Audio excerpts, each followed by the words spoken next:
All right. I see us.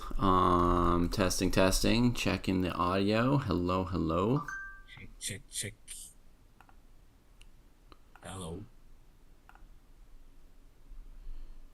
Good time of day to you, chess friends. Um, I am here today accompanied by Cartier Tank, a long time dojoer. He's been with us forever and ever. Yeah, And it's been a long time. yeah, welcome. Glad to have you on the show with us. Thank you for having me. Yeah. Yeah.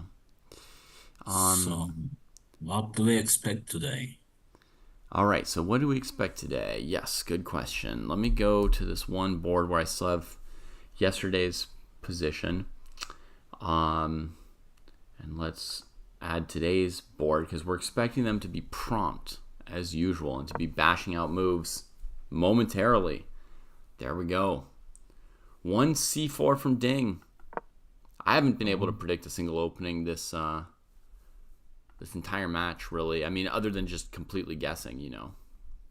Sometimes I can guess one first move, but Yeah, Jesse likes the London for Ding, right? mm-hmm, And yeah, he performed well with the London. London is good. mm-hmm, yeah, yeah, I agree.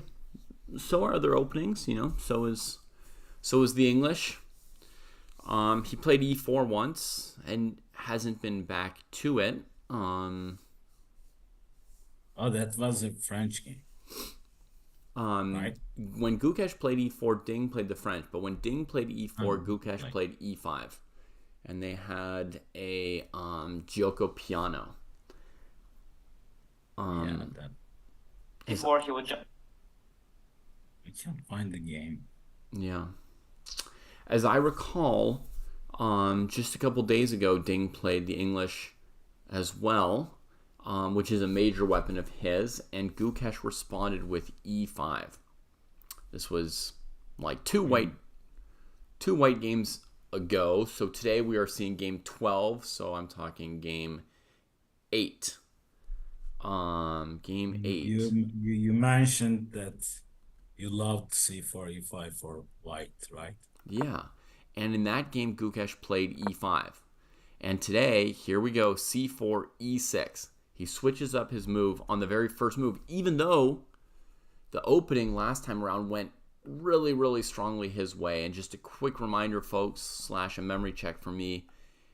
I think he played c4, e5, knight c3, bishop b4, knight to d5, bishop e7.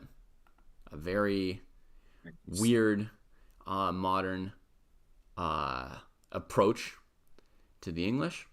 Yeah, he moved the knight three times and captured the bishop. And captured the bishop, which it also moved twice. Like here, it moves away from Oh, the yeah, knight to a different square. The knight's already attacking as well. And he got a really good position. And today he switches it on the very first move. And Ding starts thinking on move 2. And I know what Ding's fans are thinking right now, Cartier. They're thinking, don't think for half an hour about this, buddy. Oh, I wasn't prepared for E6. Yeah, like oh E6, yeah, no, there's so many possibilities now. What's Gukesh hoping to get? No, man, you can do that for 3 to 5 minutes, but your fans are gonna be logging off after 10 minutes because they can't take the pain anymore. And it's a painful thing to root for chess players, is it not, Cartier? Yeah, I mean, as if you do it as much as you do it, it might be painful. yeah. I used to root for Gary Kasparov, and if you're gonna root for somebody, he's gonna let you down about the least of anyone you could have ever rooted for. Um, and Maybe even Magnus has. and Magnus would be similar, right? And even Yeah. rooting for somebody like Gary or Magnus, it has its painful moments to it as well. So, yeah, it's tough. It's tough to Tough to be a chess player, tough to be a chess playing fan or chess players fan. Yeah, in general, I root for the underdog, Mm-hmm. but in this match, Ding proved to be more resilient. Mm-hmm. I mean, this is a different Ding, right? Yeah. But still, the last game reminded me of the last match with Nepo. His shakiness. Mm-hmm. I Yeah. mean, I wasn't expecting that, and he had a better position, so it was unfortunate. Yeah. Oh, look at this. We might finally get a straight up Catalan from Ding's side. He has the option to play d4 here. He plays knight f3, and Gukesh says the offer is off the table. Oh no! E4. Oh. So this is now kind of colors reversed of the opening they had in the decisive game yesterday, where Gukesh took the lead in the match, where he played the Reti and Ding played d5, d4. Oh my goodness, the mind games almost of putting your opponent in the opening that you just had. Yeah, Gukesh says, "Let me show you how it is played." Oh my goodness, and now knight c6 without the c pawn.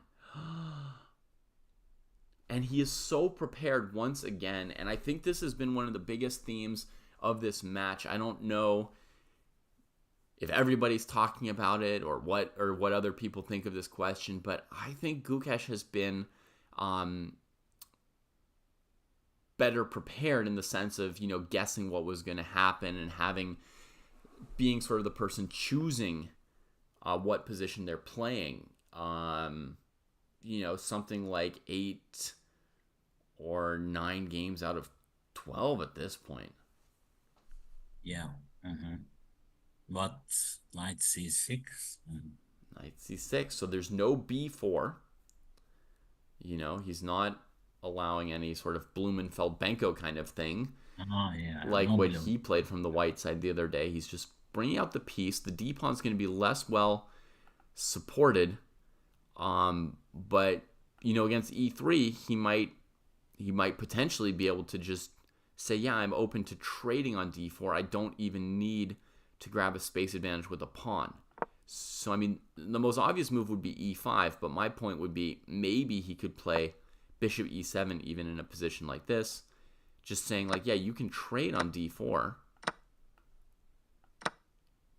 right? And then after knight c3,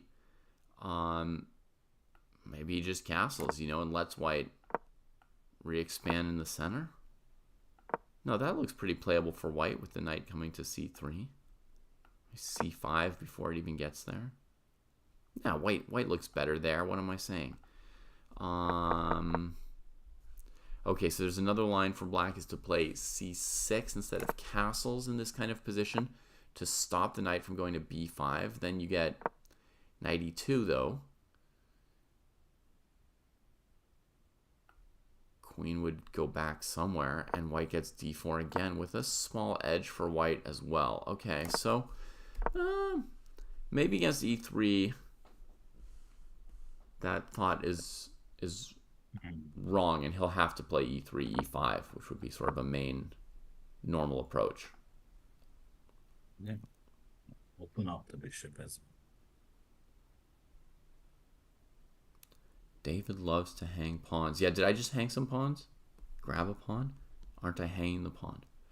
Oh, is that the tempo that I was missing? Defending c4. Let me see. Knight c6, e3, bishop e7. Takes. Knight c3. Oh, yeah, I hung the pawn. Not on purpose this time. I do like gambits, but that was a blunder. Okay. So if white has to defend the pawn with a move like d3 or something, then this could potentially work out for black. To play like this just with the pieces. Yeah, you will get some tempi against the queen, right? Yeah. So this is a line which normally, there's similar lines if somebody Bishop. tries to play the Benoni or Benko as black, right? Where white can play and just recapture on d5 with pieces.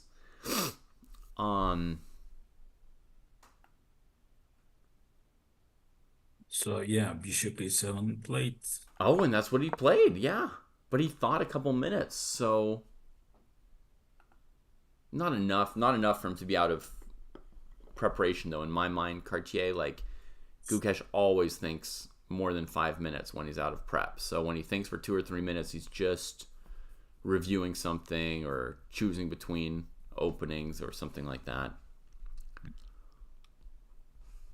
Do we know who is working with Gukesh or Ding? We know that Ding has Rapport and Nihua. Report with okay. And for Gukesh, we know he's got Grzegorz Gajewski, a Polish Mm.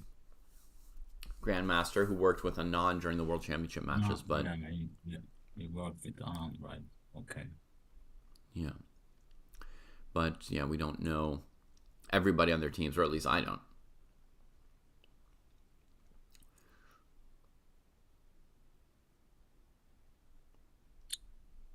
Yeah, so 3 games left, 2 whites for Ding, and yeah, he needs to win this one. Yeah, some people in chat are agreeing that Gukesh had better prep, but saying mostly because Ding's prep has been awful.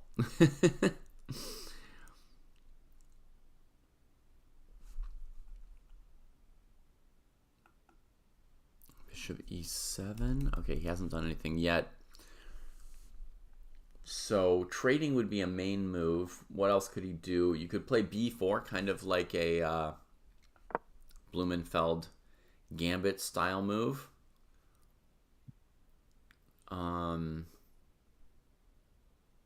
Sort of encouraging black to trade on e3 before grabbing b4.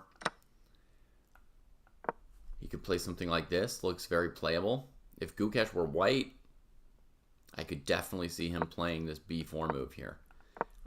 If I were white also, that would be kind of my dynamic style a little bit. Yeah, nice game.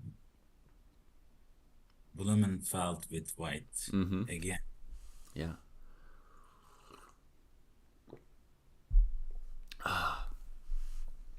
But Ding is not a gambitier, right? Not so much. I feel like he had a chance to play the mainline Catalan here. Let me just check.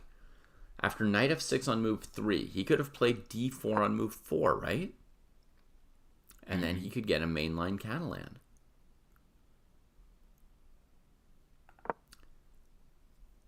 So you would think Gukesh was potentially prepared for a mainline Catalan, but the moment he played knight f3, then Gukesh took it off the table. It's weird.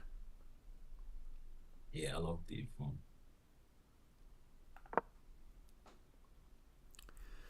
We have a question in chat. Why would people not reveal who is on their team, right? Why would it be a secret who's on your team? And the reason is because anyone who's going to be on their team is going to be good enough that they're going to be known, right? So, their openings might be known. yeah, right? they'll be known grandmasters, and then other people are going to know those players, and so they're going to say, aha, he hired somebody who's a specialist in the Grunfeld, or he hired somebody who's a specialist in the Catalan, or whatever it might be. I mean, everybody knows that Rapport is on Ding's team, and everybody knows that Rapport has, very particular tendencies and ideas, so Yeah, but still is unpredictable, right? but one of his abilities or characteristics is that he's unpredictable, so that's a useful one if that's going to be who you know about. Yeah. So what? Okay, it's a report. Is this really the way to play for equality by black? It's one way, Francois, and one thing that we've seen from Gukesh throughout this match, and it's something that Jesse predicted before the match. uh, was that Gukesh is hitting and running, not only with white but with black. So every single game nearly, he's bouncing around between different lines. Um, and wait, hang on. Oh,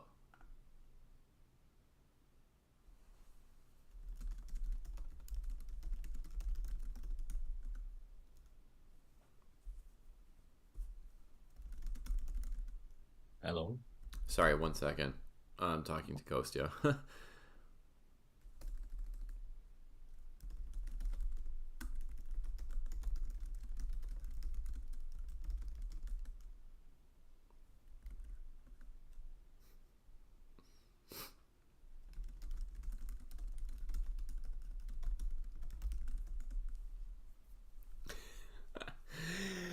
Okay.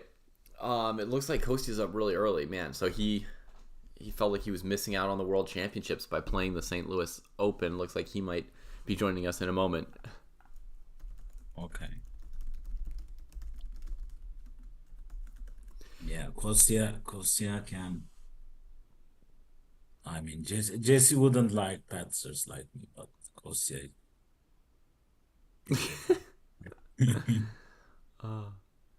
Okay. Sorry chat for that little delay. Just juggling our broadcasting a little bit So and according to this chess.com opening,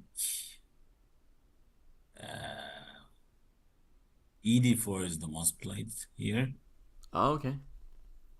but the best performer is D3 with only 4 games. So that's going to be not a lot of theory once again. So Mhm. so there's two things that Gukesh has done. It's Sorry, D3. I interrupted myself with this, but there's two things that Gukesh has done in this match with his prep pretty consistently. One of them is moving around and switching up openings every time so that he's a moving target. And if Ding like prepares something specific, at least Gukesh avoids it, right? Like he may or may not get something that he wants every time, but he's almost always avoiding something that Ding wants by being unpredictable and just switching every single time. And the second thing that he and Ding have done collaboratively, but certainly Gukesh has pushed very hard for this, is they've been getting very quickly positions that are outside of. Oh, is the audio bad? Sorry, thanks, folks.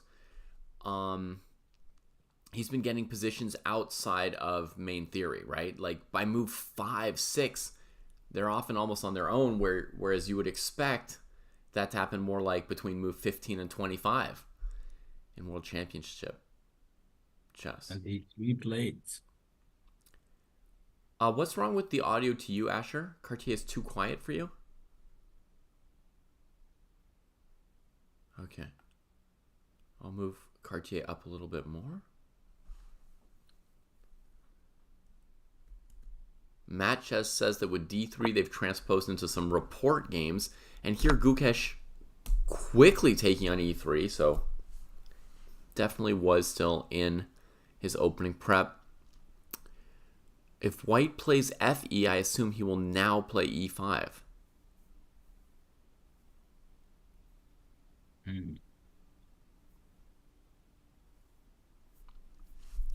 Yeah, I guess I will play Bishop E3. You would probably take with the bishop here. Okay. Yeah. Excuse me.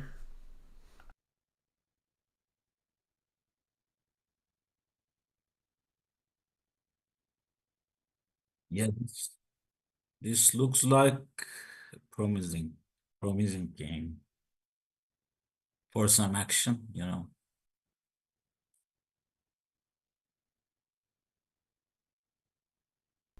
Okay. No, Solitary Kid and everyone else, you should all feel comfortable to ask any questions you want to during these streams and broadcasts. So go ahead with all the questions. I won't necessarily answer every single question because I can't always keep up with reading all of chat, and sometimes a question might be too far off to the side and we have to really talk about the position on the board instead of the question. But Solitaire's question is, they've read that the current world champion contenders are not that strong compared to previous champs and greats. Like they're not the number 1 and 2 ranked players in the world. Um, that is partly true. The current world champion Ding Ren was number 2 in the world when he won the world championship 2 years ago. And he has been on a strange 2-year slide, not fully explained, and he went down to, number 20 or so in the world instead of number 2. That said, he's been playing back up to a pretty good level during this match. So, it's hard to say. And then, of course, we're currently in a situation where the number 1 player in the world does not want to participate in the World Championship cycle. That's Magnus Carlsen. But that's happened before. When Spassky and Petrosian played the World Championship matches, Bobby Fischer was already the best player in the world, and he was refusing to play in FIDE's cycle because he thought, correctly, that the Soviets were colluding against him. So it's happened before. And then Gukesh, the challenger, he's ranked number 4 or 5 in the world right now, approximately. So he's not number 1 or 2 either just yet, but he's pretty close, and he's on an upward trajectory. So, it's a pretty reasonable matchup in my opinion. Yeah, we have a lot of up-and-coming strong players also, so they are changing the places in the standings, rating list. Yeah. Sometimes the rating list won't respond as quickly to who the best players are. Yeah. Do you think Gukesh has shown that he should be playing in World Championship matches? Yeah, I think so, yes. Yeah. Maybe Arjun next, Erigaisi. Maybe Arjun next. Yeah, Erigaisi has come up to number 2 in the world in the last several months, playing a bunch of open tournaments. So this is another top player you'll get to see at some point soon in action, Solitaire Kid. He's also Indian. He's 2 years older than Gukesh. Niemann is number 17. And Hans Niemann is into the top 20. Wow, 27, 34. Someone else you might see at some point. All right, Ding's having a think. So why should you take the death pawn here? Right, so I think potentially a problem with taking with the F pawn is that black plays E5. He's just taking with the bishop like you were wanting him to do. And once black plays E5, black's threatening to play E4 themselves. I know it's weird to move the E pawn 3 times in the opening. Normally you shouldn't even move a piece 3 times, much less a pawn. But 3 pushes of this E pawn, you would ruin white's structure. So if you play E5, I think white would have to play D4 themselves first. And it's just going to relieve some tension in the game pretty quickly. But I don't think it's unplayable for white. Cartier, if it were unplayable, he probably wouldn't have thought for 10 minutes on this move. So after E5, the light squared bishop is open, and can we say black already equalized? Oh, after black plays E5 and lets this bishop out? To me, it looks... No opening problems. Maybe the knight on C6 is misplaced, but... Yeah, I mean, I'm not 100% sure if black's equalized yet. It looks reasonably comfortable. In terms of time, white is still up a tempo easily, right? Black needs 1, 2, 3 moves for the rooks to see each other. White needs 1, 2, and it's white's move. So white's gained a move. Sorry, that's just me misclicking.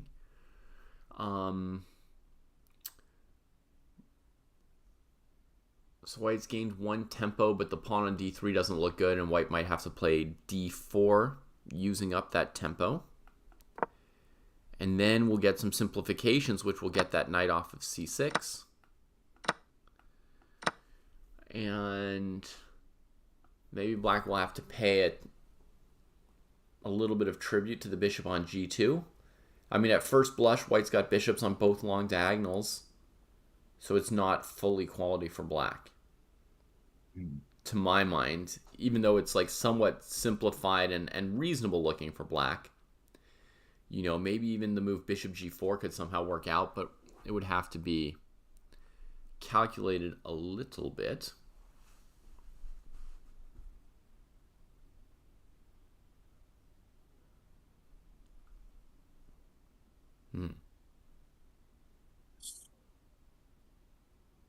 Bishop e3, e5. Let's see. Yeah, we still have games in the database. d4 is most played with d4. 3 times. Okay. Okay. First instinct. And Gukesh has still pretty much only stopped that one move for 2 minutes, and he's back to playing pretty quickly, so he may be within his prep here. Ding, unlikely. Oh, yeah. 157. That's too much. How do you feel when your opponent is high on time remaining? When my opponent has a lot of time, Yeah, I hate like it. half an. I hate it. But I also have a theory, Cartier, that I and most people spend too much time thinking about our opponent's time. And we should really focus on how much time do I have on the clock compared to how many moves I have to play compared to the difficulty of the current position for me. But we spend a lot of time thinking like, oh, my opponent's got more time than me, I'm under pressure. My opponent's got less time than me, things are going great. Instead of worrying just, what do I need to do what I need in this particular position? I think it's basically just a mistake to be thinking about your opponent's time for the most part. Yeah, you also spend some time thinking about your opponent's Then time. you're sitting there at the board and you're thinking about their time instead of the pieces, right? Yeah, So yeah, it's more time. yeah, an extra thing to think about.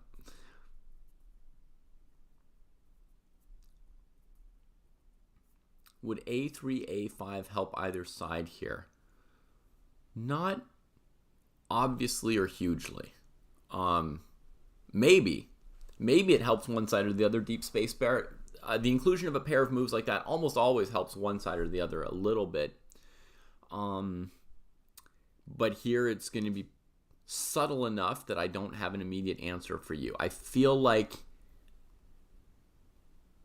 it doesn't particularly help white, so I don't think white would initiate that trade of Tempe in the current position. So black's main idea in this position is to get rid of the knight on c6 with knight d4 maybe. Yeah, I mean, at the moment, black's main idea would be to castle. And to some extent, one of their main ideas is, like, I know you're not going to want the pawn on d3. You're going to play d4, and then I will simplify. Yeah, d4 also simplifies.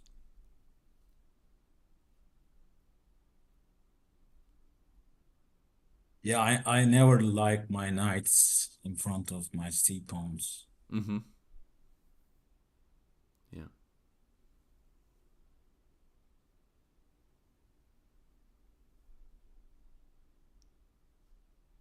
Yeah.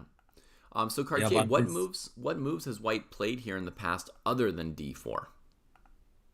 Knight c3. Knight c3. And a3. Okay, and a3, which somebody was asking about. Oh, h. H3. Ah, okay, so h is to not lose control over d4, huh? Mm-hmm. h3 is saying, like, I don't want to simplify with d4, but I'm not pumped about knight c3, bishop g4, and potentially losing control over the d4 square. So h3 is a very flexible move, but also obviously a pretty slow move, right, Cartier? I mean, it doesn't look amazing after black just castles, right, and says, keep playing little moves. Yeah, here my instinct is I don't want to simplify with either d4 or allowing knight d4, but knight d4 is not possible yet. Okay, Cartier, we're gonna hop Zoom calls.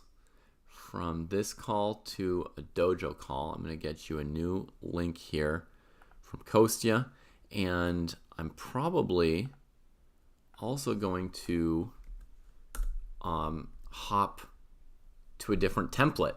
So, folks, there's going to be a little scrambling here with our setup briefly, and yeah, we'll stay live with you throughout the whole thing, so you can see how well I OBS at 1 in the morning.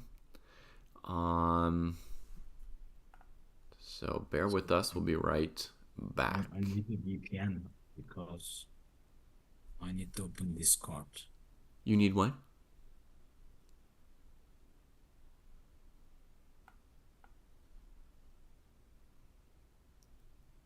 What do you I need? can't access Discord in Turkey. Oh, how did you get it when I sent it to you earlier today? Yeah, I through VPN. You were through VPN and then you turned off the VPN. So, Yes. okay. Well, I can also send it to you here in the Zoom chat in the meantime as well, right? So you could copy it from here, and then Yeah, sure. I'll close and move this one. So if I click that, I think what will happen? it'll send you to Kostya's Zoom. I think. That's awesome. Okay. I'm going to close this one now.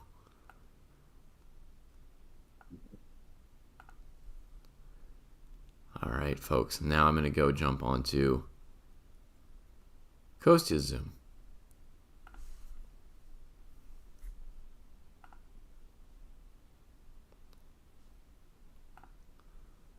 Experience was good. Okay.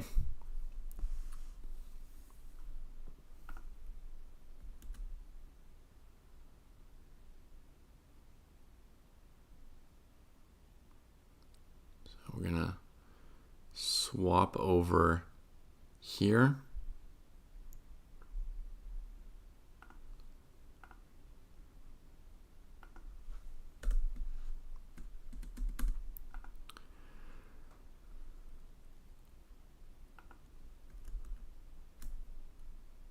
Oh yeah, Cartier, you made it over. Nice.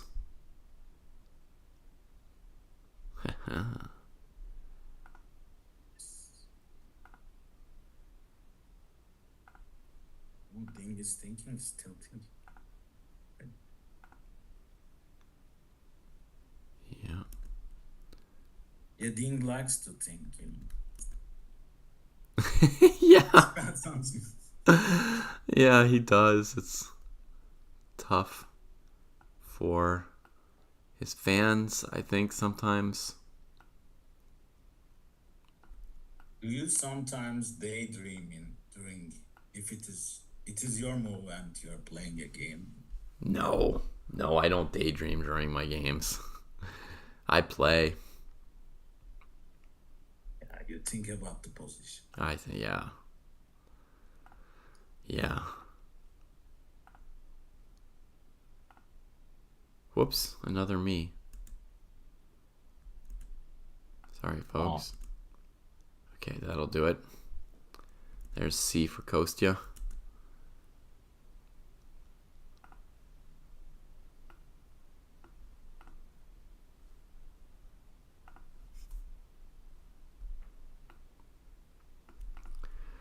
All right, so far Kostya is silent, but he's somewhere there in the background. So, all right, how are we doing? Ding has been thinking for 10 minutes here.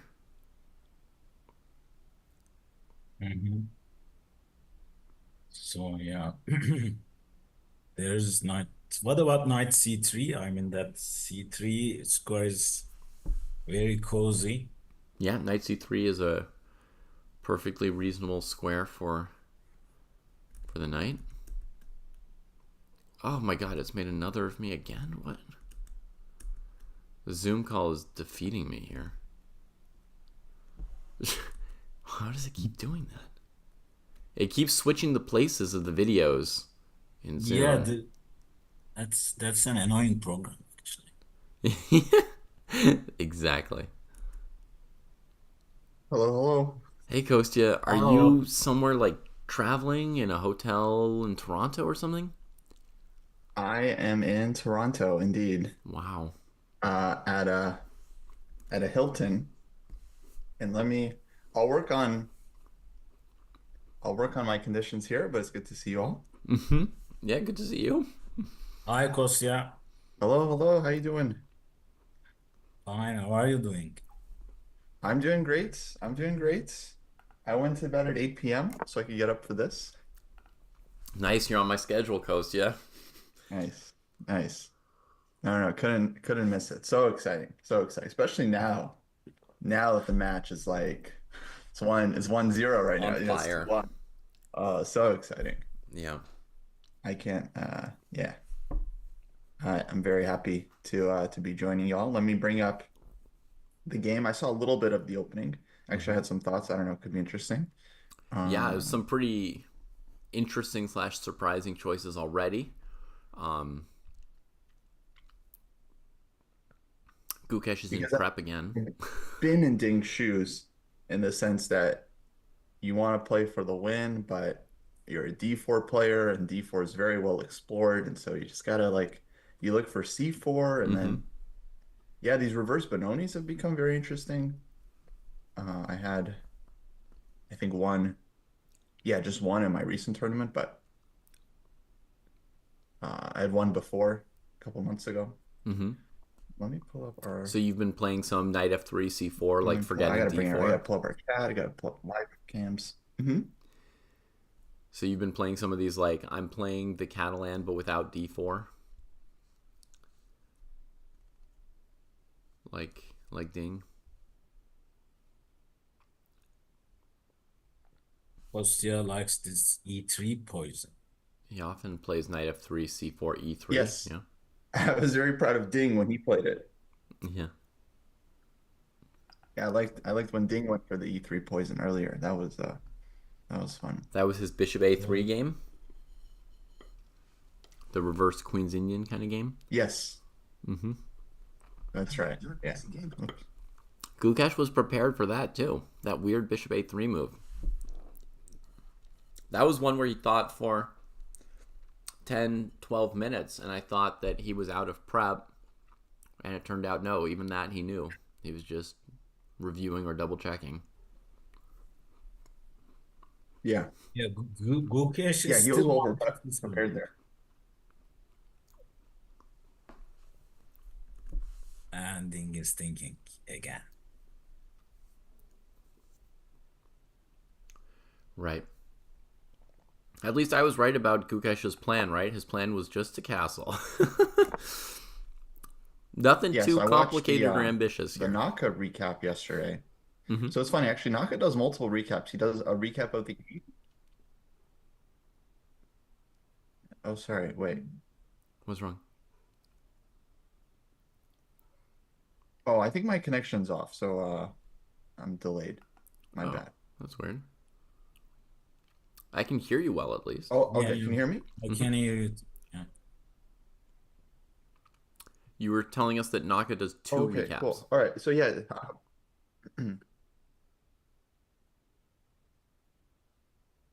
Now I yes, can. he was doing a video recap of the game, and then he was reacting to the press conference where he just reacts to what the players are saying and then the questions and stuff.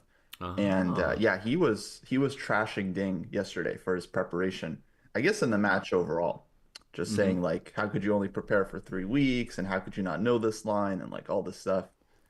And I guess I can only imagine with White, with Ding spending a lot of time. Yeah, he's gonna get roasted by Naka again. Mm. Are you allowed to show the press conference on your channel, or does he just react to it without showing it? He no, he actually plays the YouTube. He plays the Video, press right? conference live on his Twitch, Yeah. and then he posts that on his YouTube. I guess it's like a reaction bit, so it's uh Hmm. it's all right. Mm-hmm. Yeah, I've just been wondering about that. Yeah, I don't know. Maybe we're allowed to watch the press conferences too. I have no idea. Yeah. Yeah. So should we play h3 here to prevent bishop g4? I mean, I guess the question is there a way for Ding to play this position that is not playing d4 in the next one or two moves, right?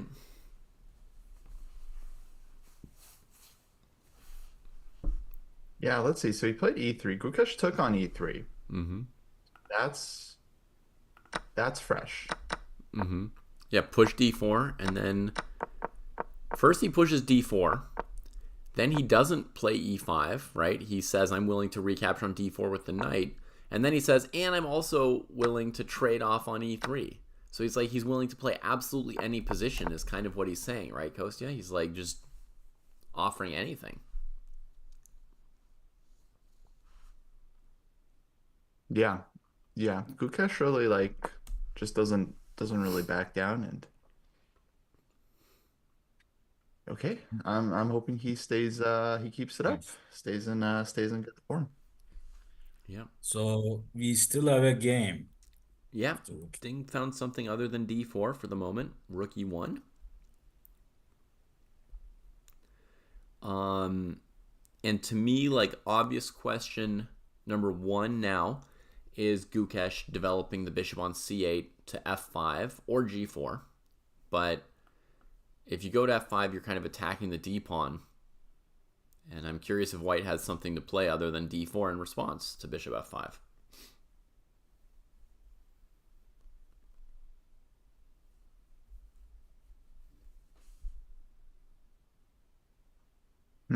Okay.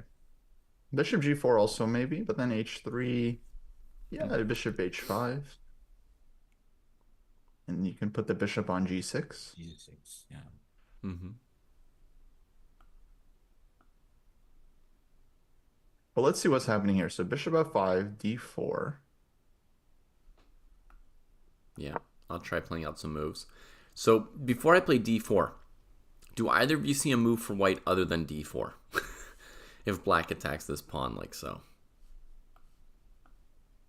Yeah, there's like queen b3 maybe. Mm-hmm. Getting ready to put a rook on d1 quickly. Yeah, exactly. Now that's an interesting move, Kostya. Mm-hmm. Oh, Matt Chess is saying rook e1 was played already. Yeah. Oh, I don't know if, sorry, you might have mentioned it. No, I haven't. Matt Chess is giving us some info about the games that have been played. You know, when he's saying this, that means it's literally the only game with rook e1. There was like one game with h3, one game with rook e1. They've been down to like there were 4 games after the trade on e3, pretty much. In that game, bishop e6 was played. Oh, bishop e6. That's an interesting move to try and say, instead of trying to get white to play d4 so you trade, you try to not let white play d4 by attacking the c pawn. And then what you're inviting is knight g5, after which you would then probably move the bishop. And now the knight's not controlling that d4 move. Interesting.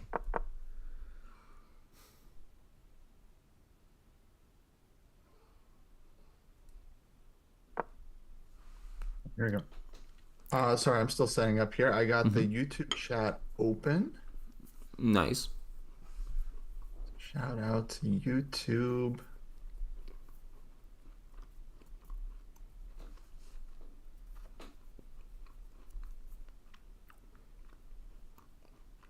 Hey, yeah, I mean, what do you guys think so far of Ding's like fighting spirit?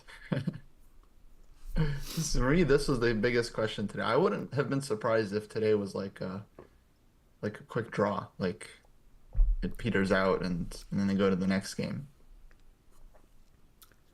I would be a little bit surprised and of course disappointed, but you know, we all have our own ways of doing things, and that means we're often surprised by people who do things differently than us, right? So even if I weren't behind a point in a match, I would never play a quick draw, right? So when I see someone play a quick draw, I'm kind of like, huh, why did they do that? It's a little hard to imagine sometimes. Well, I can tell you it's from lack of confidence. That's usually the reason. Okay. Like, because that was happening. I remember that happened in the Kasparov Kramnik match with Kasparov being down Yeah. in the match. He made some quick draws where Yeah. he tried something against the Berlin, got nothing with white, and then I was like, okay, draw. I don't want to play this anymore. Like, you know, You mean sometimes, draw the game yeah, after you players just lost? This yeah. Kasparov was down Russian. in the match, and he No, he no, drew in some this games one. with white like quickly. Yeah. He just lost, and so he just wants a draw. But time is running out. There are only two games. Yeah. And So next yeah, one, his two whites left. black, right? He's black next time. Yeah. So normally, no, we would expect Ding to kind of go all out for the win here. Um, we would expect any player to do that. But yeah, just the way Ding has been performing, and he's like he thinks he's worse in every position. He's very pessimistic, low confidence. Yeah, I've noticed that his evaluation is often lower than the objective evaluation, huh? I mean, like he himself pointed that out. Yeah, and yesterday, I don't know if it was like an English thing, but he was saying like basically we all thought his position is like much better, maybe winning, and he was saying like, oh, he's like he might not be that bad there. It's like, oh my, he was saying like, oh, his position might be fine. It's like, wow. In But I don't yesterday's know, game, maybe yeah, like when he played G6. I thought he was going for the kill with G6 H5. No, no, I mean he was like, well with H5, okay, he missed some stuff, but Mm-hmm. yeah, basically like he didn't seem like he thought he was like much better. Like he missed like a big chance, which is very strange. Like Maurice even like had to like double check him. He's like, you didn't like your position, or it's Well, and all that he knows is uh, the engine eval. I mean, Yeah, Maurice was like, well, didn't you have an engine with you to no, check but your David, I yeah. mean, we didn't have the engine when we were looking at the game, and we all thought Black was better too. Yes, So agreed. clearly, for humans, it also looks like Black is better, and Gukesh thought Black is better. So Yeah. it's not like it's just the engine was the only one thinking Black is better. No, I'm just saying for the particular interviewer you're talking about, he pretty much has one reference point. Well, okay, everyone's watching the engine. I don't know. Yeah. Maurice is I think he's got a good read on chess from what I've seen. I think he gets a little bit too much. Yeah, he gets way too much hate for the engine, considering that every commentator is now using the engine all the time. Mm-hmm. He gets way too much. Okay. Yeah, if Yeah, anything, he's but they started it, So yeah. St. Louis, I would say they kind of. Yeah. Well, I don't know if they started the thing, but they had the first smart board, I believe. I yeah. so wait, where's your eval? I think in this setup there's no eval. Yeah, Oh, it's I right. haven't. Okay, I haven't entered mine yet, but Yeah. I would give this. It's on the left. Okay. Um, I would think this is equal. Mm-hmm. Yeah, it's Yes. got to be because Gukesh was basically in book for this whole game. So Yes, but it is first time he's thinking. That's one way to reason it. Yeah. If somebody's in book with black for a long time, they've probably guided the game towards equality. But I have it at a tenth of a pawn still, Kostya. okay, yeah, I'll do that too. Point one. And I mean, yeah, you can use different signposts to try and guess at the evaluation. One is looking at the board, another is looking at the moves that got you there, right? Were there any moves that were suspect for either side? Another is just reading the player's time usage and knowledge. To me, the bishop on g2 is just a drop. Might be a drop in the bucket, but it's a drop in white's favor. That it's pretty well placed. That's what I Is got. Let me ask you a better question. Is going bishop g5, taking the knight on f6 and putting the knight on d5 a viable plan? How I do you was how do you set up the knight on d5? Cartier, I didn't hear part of it. bishop g5. Bishop g5. Also I open the rook. Mm-hmm. Right. Tag the e pawn, and then perhaps trade on f6 and put the knight on d5 and create like a light square versus dark square game. Yeah, it looks viable to me. Like that's an option, probably something Gukesh has to take into account here on this move.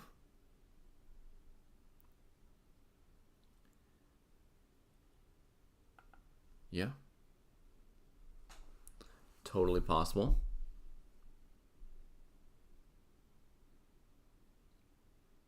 Okay, sorry, I just I updated the layout, so we got Cartier Tank's name on there. Well, I lost my title. Sorry. So Bill Bob says those interviews are always awkward. Yeah, that's always how I felt, this as long as there is no Magnus or Nepo, if there is Ding, I always felt awkward and I don't want to watch them. Yeah.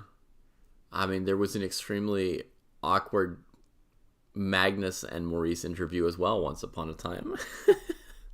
Oh yeah. Spicy.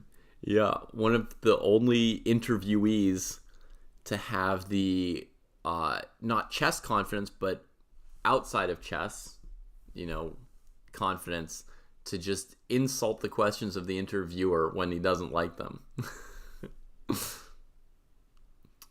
Oh, Far Eastern's heading to the venue to watch live today. Yes, what a moment.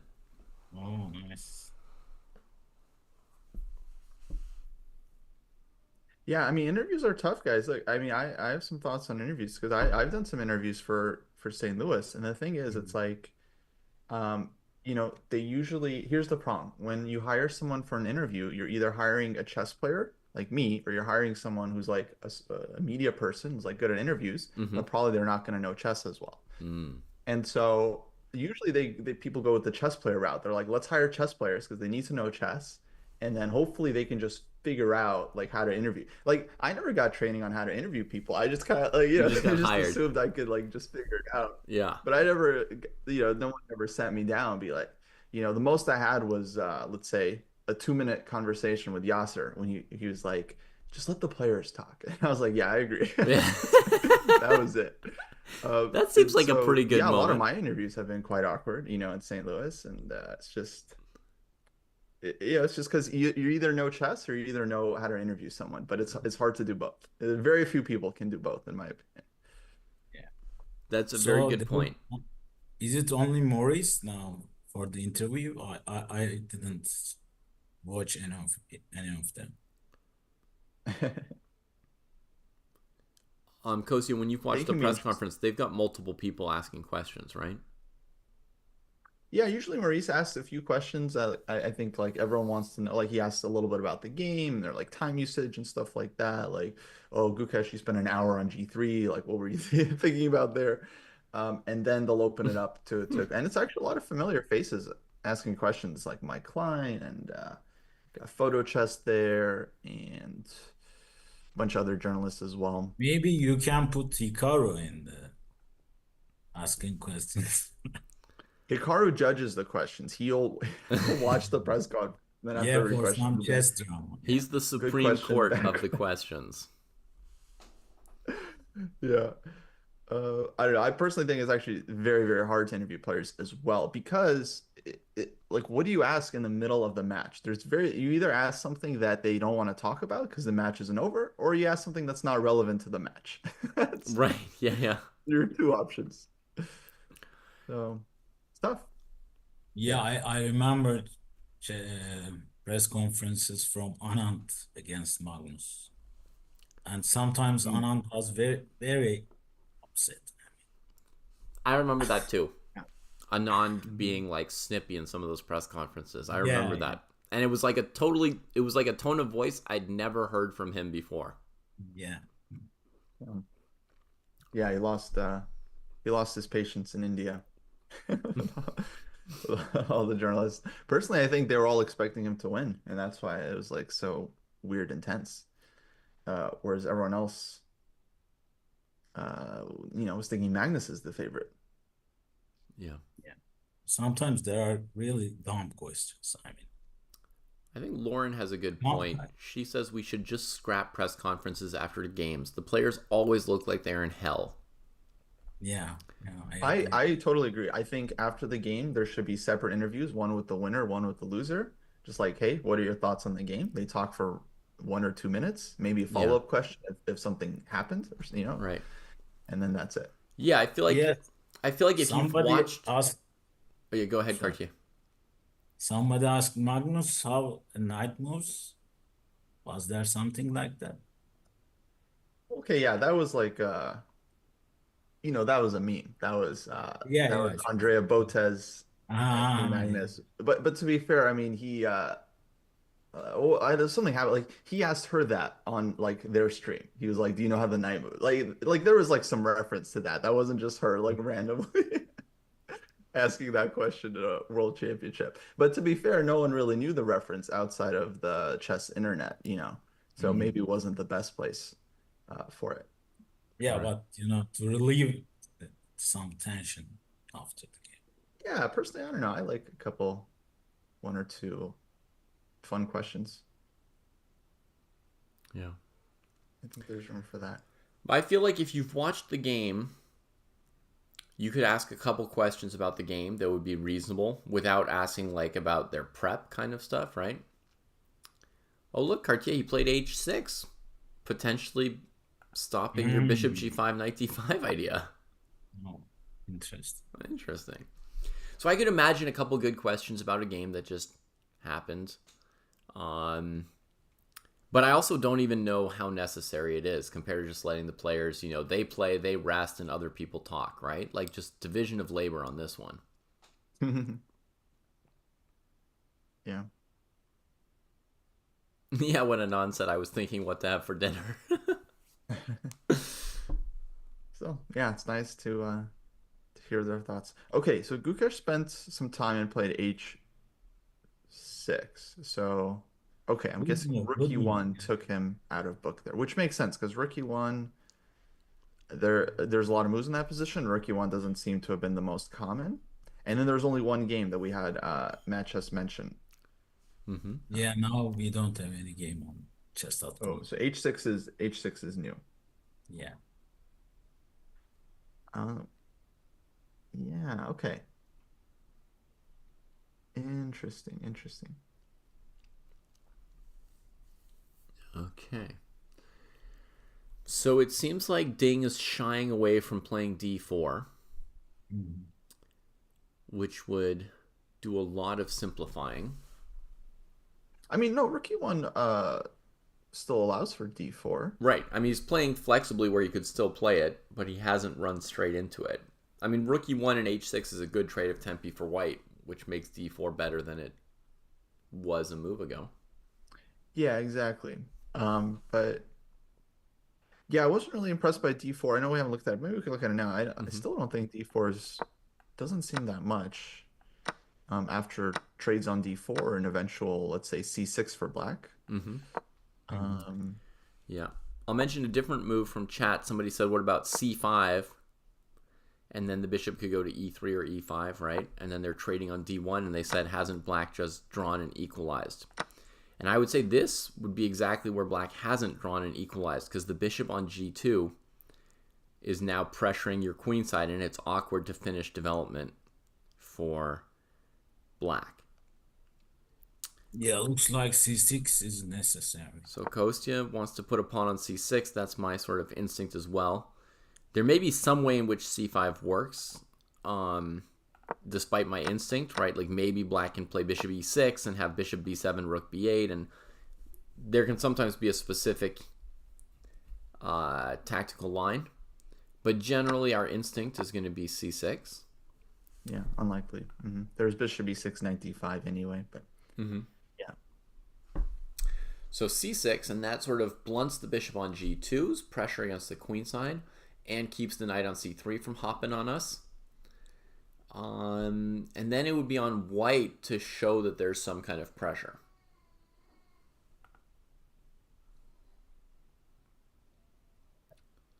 So here we Yeah, and would. the C6 pawn really really kills two pieces for white. Bishop on g2, knight on c3. And yeah, it feels like black should be able to slowly equalize either here or with queen d4 inserted. If white took with the queen, right? Yeah, exactly. Oh, Match is saying after h6, there's not even any correspondence games, and there's one game in the Lichess amateur database. Oh, okay, that's Gukesh's alt account. Let's go, folks. Start investigating. That's someone on the team. Maybe Yeah, that's that's mine that account. yeah, actually yesterday they were asking Gukesh about his team because he was really raving about their prep. It was Uh-huh. quite funny. He was like, they had such good prep and I messed it up. It's like blaming himself. But he said he couldn't reveal who's on the team other than Gaevsky. Mm-hmm. But it felt like there's a lot of people on his team. There's like a lot of people helping. Like maybe Vida, maybe some strong players. Mm-hmm. Who knows? Who knows? Yeah. So with the queen trade, there is a tempo on the bishop on e7. Oh, so I was thinking queen takes d4. Sorry, c6 right there, maybe. You'd play is more c6 there instead of active. trading, yeah. Because trading on d4, the tempo on This the feels bishop uncomfortable, right? is annoying, and it's enough that the knight might hop on us. Yeah. This is annoying. Yeah. I mean, Arjun Erigaisi is playing in an open tournament right now. So I think anybody who's currently playing in a tournament is unlikely to be a major second. Could be Yeah. somebody you sparred with beforehand or shared ideas with, did a training camp or whatever. But it's unlikely that somebody's playing in an open tournament while secretly spending a few hours a day like communicating with you about opening prep. Yeah, he's not going to be actively, helping Gukesh, Arjun, that is. Yeah. Yeah, but this Blumenfeld with white was something Well, Arjun had played it as white. revealing, right? I mean, maybe it is a signature of someone, but I don't know. Yeah, no, I think Arjun had played that line as white, but it doesn't necessarily mean that, yeah, he's Yeah, part of the team because everyone would have seen that game. yeah, everyone in India knows that. Yeah, actually, someone was suggesting that Kramnik could be a part of the team, which would not be crazy. I mean, Kramnik is still an active coach. He was coaching the Uzbekistan Olympia team just recently. It was very strong, and Mm-hmm. he has decent relations with India, despite complaining about the phone that was recording Gukesh's board at the Olympiad. Right. He was just asking questions about that, and so yeah, actually, it's totally reasonable. I mean, he's considered to be one of the greatest like preppers in World Championship history. So, yeah. Oh, there's a question about calculation. Yeah. What do players calculate without a lot of forcing tactical lines? I mean, if there's not stuff to calculate, then usually I think players are kind of trying to think long term, more conceptually about the position, like where their pieces belong. And then there's still going to be calculation related to that in terms of executing on your plan, like getting your pieces to their best squares, what will be the best move order. Do you start with developing, your knight or your rook or like so it's still a lot of decision making that has to happen Yeah. after that. But generally if it's not a sharp position, it's because players I think are thinking about like plans and maneuvers. Sometimes they may already know what their options are, but they spend quite a bit of time choosing between those options. So they're maybe not necessarily thinking any further ahead, but dealing with some decision or indecision or a hesitation around the relative evaluation, maybe, Kostya? Yeah, I think a lot of times, maybe you might have the wrong evaluation. You might think you're playing for a win, you're looking for an advantage, you don't really see one, so you keep kind of thinking and spinning your wheels, Mm-hmm. looking for something that's not there. Oh, yeah, yeah. Sometimes you just don't know what the evaluation is, and so you're not sure, like, am I playing for the advantage? Am I just trying to hold, or just like keep it equal? And then that takes time too.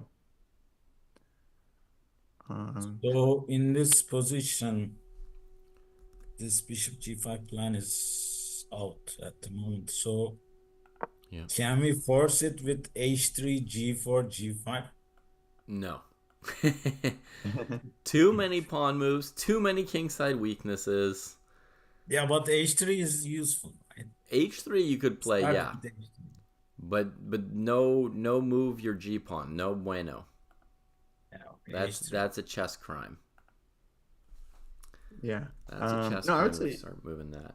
I would even say maybe G4 is even okay, but then G5 is too much. This G5 Oh is where no. Even opening it up. G4 too much. Too much. If Jesse were here, he would make comments about your kimono. Jesse would not even be into H3. Yeah.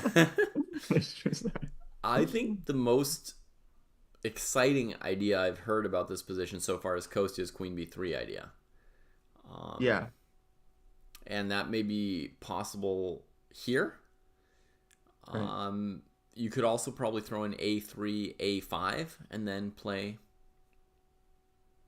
something there. Mm-hmm. A couple of people in chat are asking about it. Queen B3 in the game position. Yeah, it's possible. One point I want to make on H6 actually is that it also allows for a future bishop F5, bishop H7, where you're not getting hit with knight H4. Maybe that was like an important point somewhere. Yeah. Okay. Asher's got an interesting question. He says if Queen B3 comes, and let's say Queen D3 doesn't look very appetizing to most of us, though if somebody wants to wonder why we wouldn't be appetized, we can talk about it. But Asher says maybe you would plop the knight into D4 against Queen B3, force a trade because of that tempo,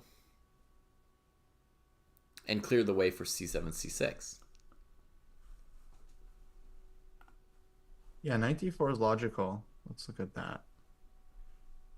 But knight D4, maybe white takes with the knight and then takes with the bishop. Maybe the first thing I look at. Forcing moves first. Walking right into our trap of forking two pieces with this pawn. Right? And then taking it. Correct. Queen takes, and then rook E7.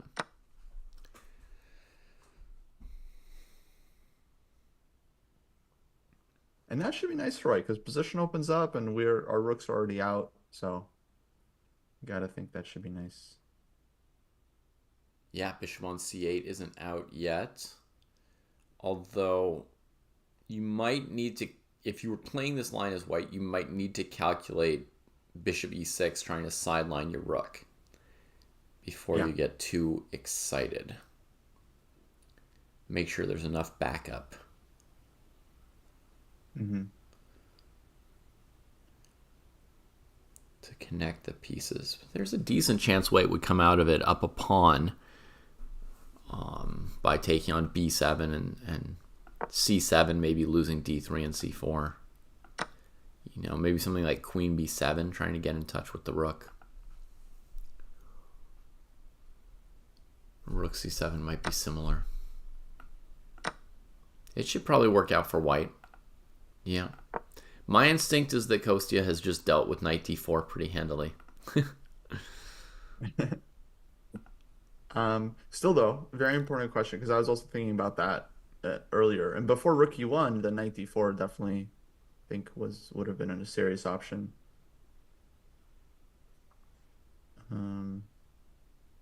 But actually, that's the kind of thing you might, Ding might have realized like during his think, right? Like he doesn't know what to do. He sees Queen B3, Knight D4. He sees if he starts with the rook E1, he avoids Knight D4.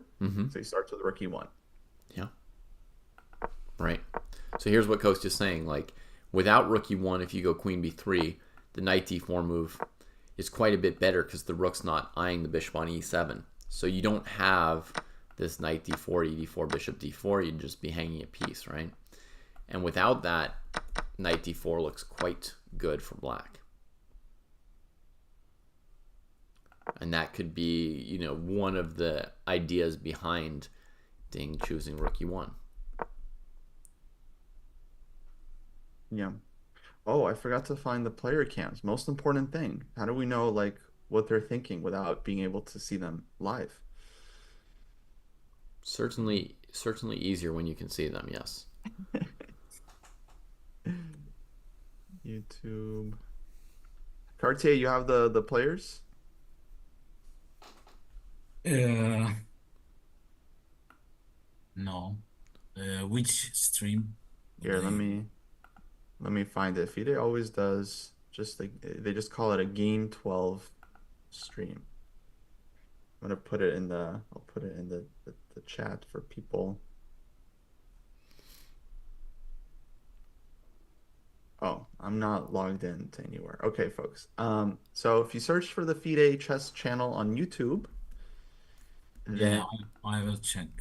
they got two live streams going. They got one with their commentators and one with just the players. Oh, David's got it. Thank you, David. Yeah.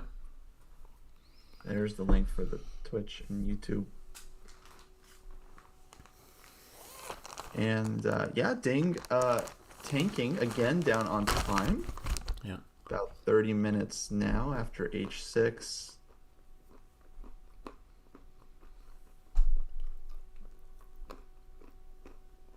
And I really love this. They have Ding now, but I really love this like overhead shot they do sometimes on the camera where you can see the tops of the heads of both players.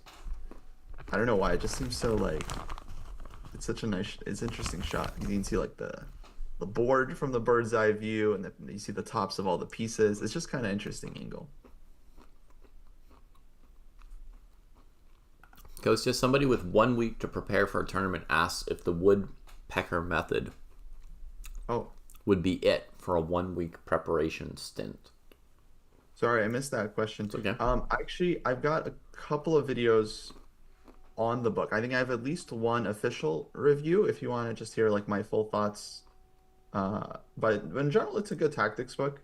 It's not gonna make or break for the tournament like anything else wouldn't. But you know, it's good tactics. I think for players about like I would say 1800 OTB rating and up, maybe a bit even a bit lower than that. Yeah. So basically, there's not very much you can do in a week, folks, right? Not very much.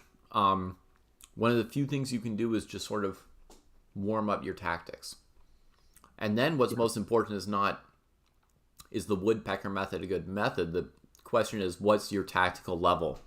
And you want to work on some tactics that are kind of the right level for you. Right. Oh, we've got the Any boss. advice? Oh, sorry. What were you saying, David? We've got the boss showing up. Oh, Yeah, great, I'm great. here, man. I'm here. I've been here for a while. I've just been lurking. Oh, really? Oh. Okay. It's been lurking in the background. Sorry. Hi, Jesse. Hi, bud. Yeah, while you're sending that up, David, I'll just say like for prepping for tournaments in general, I mean the biggest thing I think is to just try to get some over the board practice. Especially if like you haven't played tournament before or it's been a while that you've played, like playing online very different from playing over the board. Right. Especially if you're not used to recording your own moves or using the clock. Like you definitely have to you got to practice and feel comfortable with it ahead of time. Okay, yeah, now I can leave if you like. Yeah, we might be running out of space, Cartier. I apologize. Yeah, sure. But ask Jesse my plan, please. Okay, we'll do that. We'll do that. Lauren also wants to hear what Yeah. Jesse thinks about it. Everyone just wants to hear him talk about the kimono, I think. That's Okay, thanks. Thanks for I joining will us, Cartier. chat. Good to see you. Okay, bye-bye. Enjoy the rest of the game. Well, And first of all, I'm how here do for I the. leave? Sorry. Oh, I don't know. Probably a way to X out or Okay. I'm here for the infamous A3 that was just played, dude. oh, A3. Guys, You A3. just played A3. Okay. We had that suggestion. A3, maybe provoking A5, and then figuring another 20-minute thing. If he So- plays A5 and dude starts thinking as if like, oh, A5, didn't consider that. Oh, Gukesh is giving this really interesting look off to the side right now. He is thinking. It really looks like he's thinking about whether if he plays like A5, it like transposes to something that he like looked at before. He really looks like he's trying to like recall something right now. versus calculating something new. Yeah. If That's you were, exactly the kind of thing I would like, because maybe he had A3 earlier, he plays A5, but now Ding had played Rook E1, so maybe it's a little bit different. He's like trying to figure out like this is. you know that stuff about like if your eyes move this way, you're like making up something. If your eyes go this way, you're accessing your memories, like you're lying or not, and stuff like that. I wonder if like a huge expert on stuff could read when chess players are calculating versus evaluating versus accessing their database, etc. Yeah, probably. I bet. I mean, I heard that stuff is all like nonsense. Okay, so maybe not then. Like it's like pop psychology, but I don't know. I think there's some truth to it. It comes from somewhere. I'm sure there's people that would be much better at reading the language. Okay, we got A5 on the board. And then before you guys tell me sombreros pan, aka Cartier, let me just backstep a second. So hilariously, we're not getting mainline stuff. But one thing to say about this D4 move is we've talked a lot about the Benoni yesterday, right? And how the computer hates it. The computer hates the Benoni structure so much that this line with D4 it approves of, because it's amazing, because like now White has a Benoni up to Tempe. Let's just breathe that in for a second after D5 4 D4. Yeah, He's got a tempo thing up too. Wait, yeah, there you go. because Black's played E6 and D5, D4 as Black. Right. So it's obscene. And I think the old timers, like, once the computer ratifies it, you're kind of like, okay, I guess. But the old timers, this would have been just no lo puedo, can't do. Right? Can't do for which side? Can't do for Black. For Black, right? Because it's like Too many good of a pawn moves as Benoni. Black, Yeah. Okay, so this is, I just want to really mention that for chess understanding, it was very surprising to me too. And I remember a couple years ago, this thing started coming up, and then everyone does it now like it's normal, but it's still like, wow, you could do that. Anyways, Yeah, it's I all agree. good. I think this is one that the computers still don't like fully appreciate, because a lot of times they say like Black is like a tiny bit better. It's like totally equal, but if you look at the results, White scores a lot of wins in these like reverse Benoni positions because they're so complicated. And I think it's one of those positions where, I mean, in the Benoni, White gets a big advantage, but it's not like White's results are that crushing. Like Benoni's still being played from time to time. So Yeah. I think when you play from White's point of view, it's like if the computer says Black is equal in the Benoni, a lot of times like Black is kind of taking over and Black is already a little bit more comfortable. So I don't know. I think it's a very interesting structure from White's point of view. So I think, let me just break it down. The last 3 moves for White, Ding has spent time contemplating whether or not he wants to play D4. Yeah. Right? And basically he said no. I think the previous Ding probably would have done it. But this Ding is not. And my guess is that they're saying to themselves, all right, White achieves D4. That's kind of an accomplishment. But then Black will play C6 at the end of it all. And then what do you got? Nothing. I think that's just my that's my take on like what the D4 thing is about. So H6 is waiting. A5 is also kind of waiting. And then we need to see an idea here from Ding. Yeah. In my opinion, throwing in A3, A5 does not make D4 better. Because the structure where Black has a pawn on A5 and a pawn on C6 is almost perfect for the queen side for Black. Yeah. I think you're going to have to play D4 someday, boss. I don't think there's any getting around it. Okay. Here's the plan we've been asked to ask you about. Okay. How about... Oh, sorry. My window's being annoying. Okay, well, basically, it's H3, then G4. Oh, my God. I know. And then G5. Trying to get your bishop to G5 via a pawn trade. to then get a knight on d5. Well, the best thing we can say about that, David, is I don't think you are actually responsible for that plan. I think somebody else came up with that. Thank you. I think somebody else came up with that. You have one drop left of respect for me. No, exactly. I mean, yeah, those sombreros plan. He wanted to know what you. Yeah. Well, it's funny because in the other streams, Kosti, David was often suggesting crazy things. And sometimes, Gukesh had the predilection. Gukesh, I think it was 2 G4s he played in this match. Yeah. To an extent where people were saying today the question is just on what move he'll play G4, not even whether he'll play it or what kind of position he gets. The interesting thing is I think Ding is in a real spot here because I think I don't know what else you play it except D4. I would be willing to imagine, by the way, that after D4, the computer might give you a hair, a hair just because you got like your pieces kind of out. But well, you got knight b5 now as an option. Yeah. Anyways, I think eventually this D3 pawn is just going to become a victim, and you're going to need to do something with it. But in any case, like I feel like the match prior till yesterday, dude would have played D4 and said, "Okay, I got nothing. We're going to make a draw, and we're going to go home." Now he's under a totally different kind of stress than he has been in the rest of the match, and now this move D4 kind of needs to be done just to keep the game equal, or else he's going to get worse.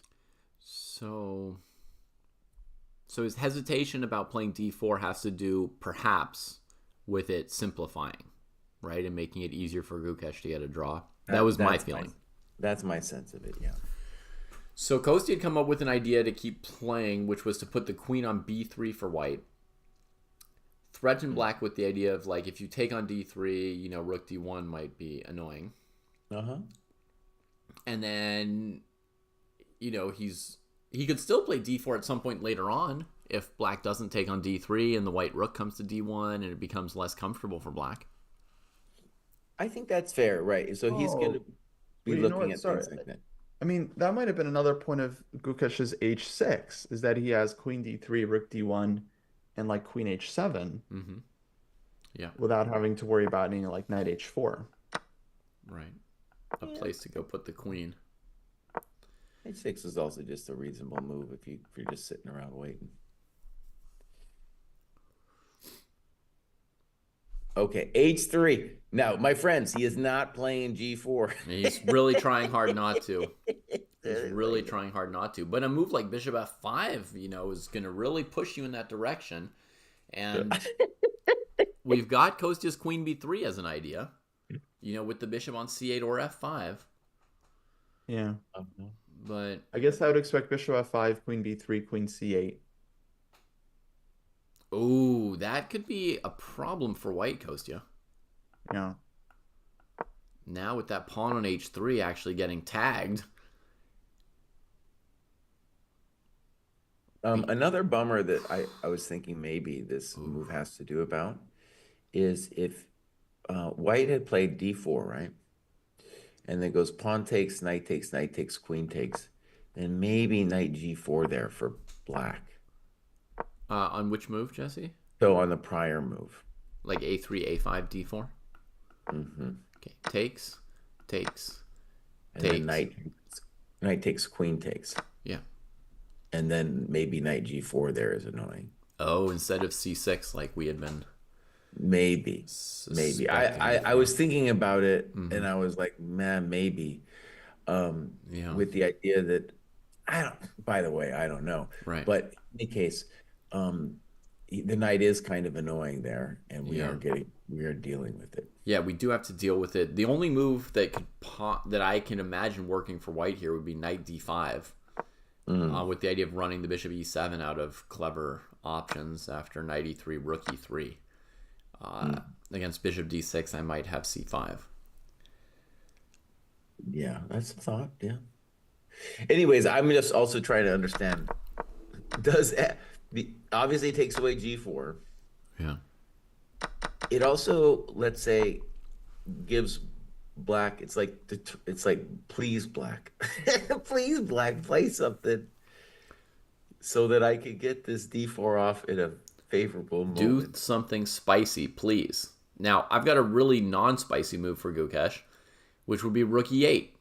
That's very sound vis-a-vis a3 and h3, right?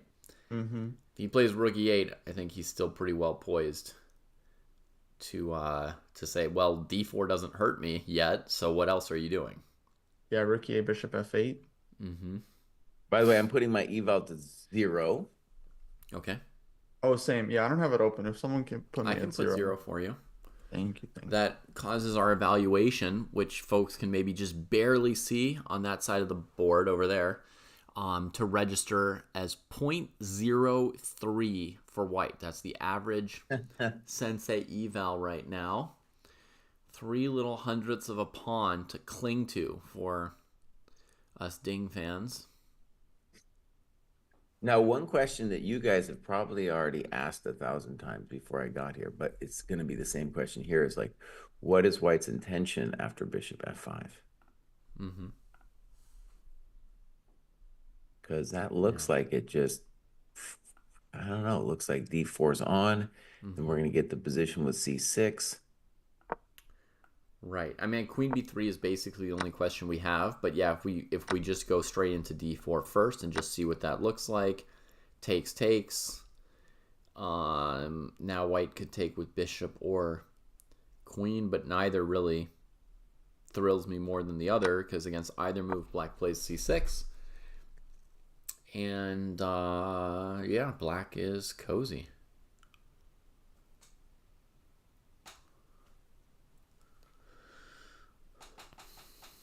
Strategically speaking. After c6, what about queen f3? Looking for opposite Bishovskis, perhaps. And otherwise, rook ad1 with Yeah, I want rook ad1. Real annoyance on the queen-o. I think I would have to go for queen d4 Kostya, because rook d1's too uncomfortable otherwise for me. So queen d4, rook e7? Okay, rook e7 is the choice. So I gotta move that bishop to e6, I suppose. But David, why are you giving him all the coconuts, dude? I don't know. You don't have to give him all the coconuts. He put pressure on me. What can I say? He pressured me. You didn't have to take anything on d4 or anything. Okay, what would you do? All right, so go bishop f5, d4, takes, knight takes, bishop takes. We do have a move, by the way. Yeah, he's played bishop e6 instead. And that is a move that lines up with h6, because there's no longer knight g5. And right, and in fact, one cool thing we can say about bishop e6 is if at the end of your variation you had just played bishop e6 like a normal person. Sure. The white has nothing, because the bishop's dead on g2 and the knight's dead on c3. And so it's a similar claim here with bishop e6, right? It's like, now I can set up easily with a queen d7, and all the d4s are, your e-file isn't going to mean anything. So actually, you know what I'm going to do? I'm going to go just a hair better for black. Oh my goodness. Yeah. Sometimes you're very bold, Jesse. It's not too bold to go negative 0.2. You know, it's just, that's just a very nominal thing that expresses that I like black a little bit better. Okay. Yeah. And like I said, I think white's running out of time to play d4. So this move is kind of saying, like, in many scenarios, when white tries to play d4, they're going to drop the pawn on c4. Okay, king h2 played. I might go down even more now. So okay, after queen d7, you better play d4 pronto, son, or else, you know, bad things are going to happen. When a black rook is on d8, you're going to say white's waited too long, huh? Mm-hmm. Well, I mean, he had to pay that tribute to queen d7 anyway, this king h2 move, no? No, he didn't have to. He could have just played d4. You thought he should have just played d4 here, Jesse? Well, but now here's the point. Bishop. One of the reasons I was like, well, maybe black is just better is now there's a poor pawn on c4 right. that's getting talked to. Right.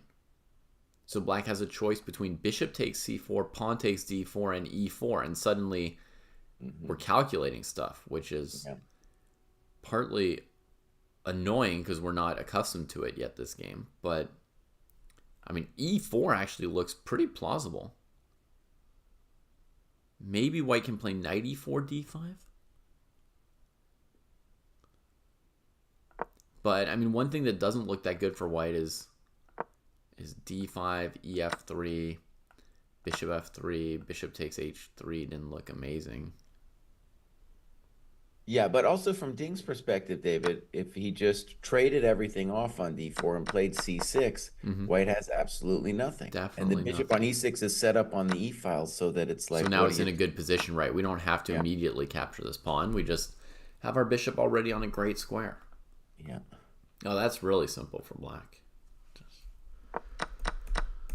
You know, one thing that was fun yesterday, it was there's this dumb quote out there that says chess is 99% tactics, and it's so dumb. Like all the things we were talking about and all the things that Gukesh was thinking like his hour-long think. Yeah, there's some tactics, but it was all positional considerations. And same thing here. It's like, how do you evaluate that position after d4? Do you think you have something or not? There's no tactics. There's no tactics. It's just like, what do you think about the game of chess? But those people are saying like it doesn't matter they're not saying that people don't sit around thinking about positional considerations, right? The argument behind it, and I don't agree 99%, but the origin of that idea is that you may think for an hour about the whether or not to maneuver a piece to trade a knight on c5 or blah blah blah, but in the end, if you miss queen takes c6, that causes you to win or lose the game, and it doesn't matter what you thought about for an hour. But the queen takes c6 was available because your position is busted. Right. Yeah. It was available because, with knight c2, rook b1, rook b5, getting control of the b file, creating a positional pressure. Yeah. Of course. I mean, I think most masters know that chess is a mix of all kinds of different things. Like many things. It's not even just tactics plus strategy, right? It's like tons of things. It's time management and focus and evaluation ability and all sorts of things mixed together. Yeah, I think it's meant more tongue in cheek, but I do think there's some truth to it. One thing I think of is that if you have two players and one is just clearly superior tactically, then I think they're going to win a huge majority of the time compared to if they were superior strategically or openings or endgame. Like you can have everything else, but if one player is better with calculation and tactics, I think they're the favorite. Another move here that's crossing my little radar is black could also just play knight d7. And there, we're just saying our knight is always going to be useful. And yeah, so knight d7 is plausible, queen d7. I don't like rook e8, David, but you could play rook e8 and you're still fine because white's not doing anything. I mean, yeah, rook e8 made more sense without bishop e6, right? Yeah. I'm not in a rush to play it. It was just an example of like black has plenty of solid moves to wait around if for d4 with. And it was, to keep the bishop on e7 defended, which bishop e6 does a better job of anyway, Your knight d7 move is interesting because also it may allow d4 bishop takes c4 by overprotecting e5, so to speak, in advance. I wasn't being that deep, but that's maybe. Yeah. I don't know for sure about knight d7, especially because I need to evaluate knight d7, queen b3. But anyways, that's just another idea that dude has here. Yeah, I think in general, in these positions now, he can answer queen b3 with rook b8 and be pretty cozy. So, like knight d7, queen to b3, for example, we could put that on the board. But there, I don't think, David, because rook b8 and then queen b5, and then maybe white has achieved something. I don't think we want to allow that. We don't want to just give it for free. Huh. She's cramping you there, huh?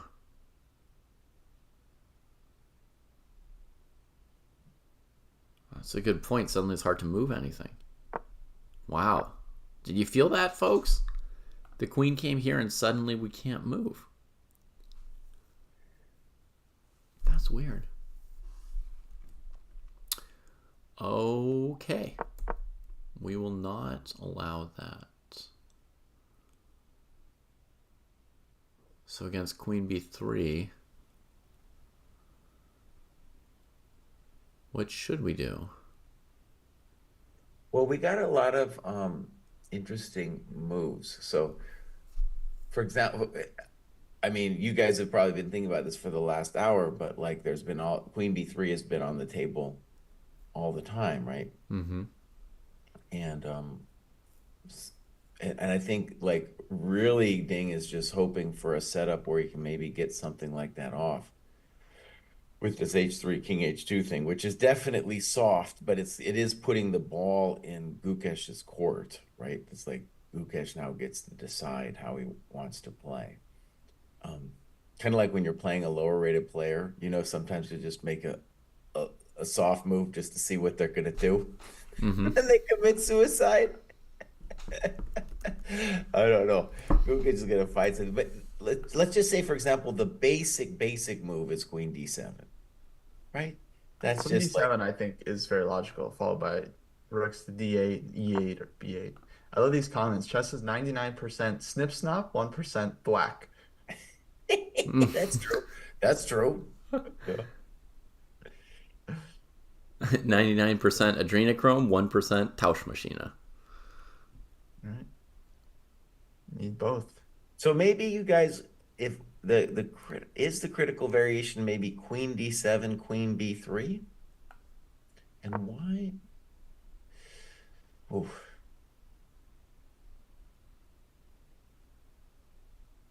One of the ideas on queen b3 is, of course, black can play knight d4 then. Really complicated. Yeah. I don't know how I feel about that either. Yeah. But we do need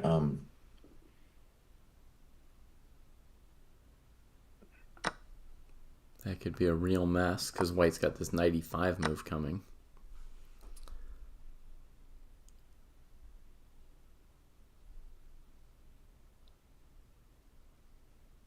I think it could be a little bit uncomfortable for black if white gets queen b3, rook a d1, and then goes knight d2, knight e4.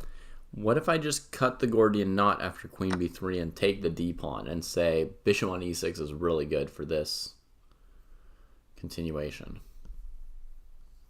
That'd be the big question.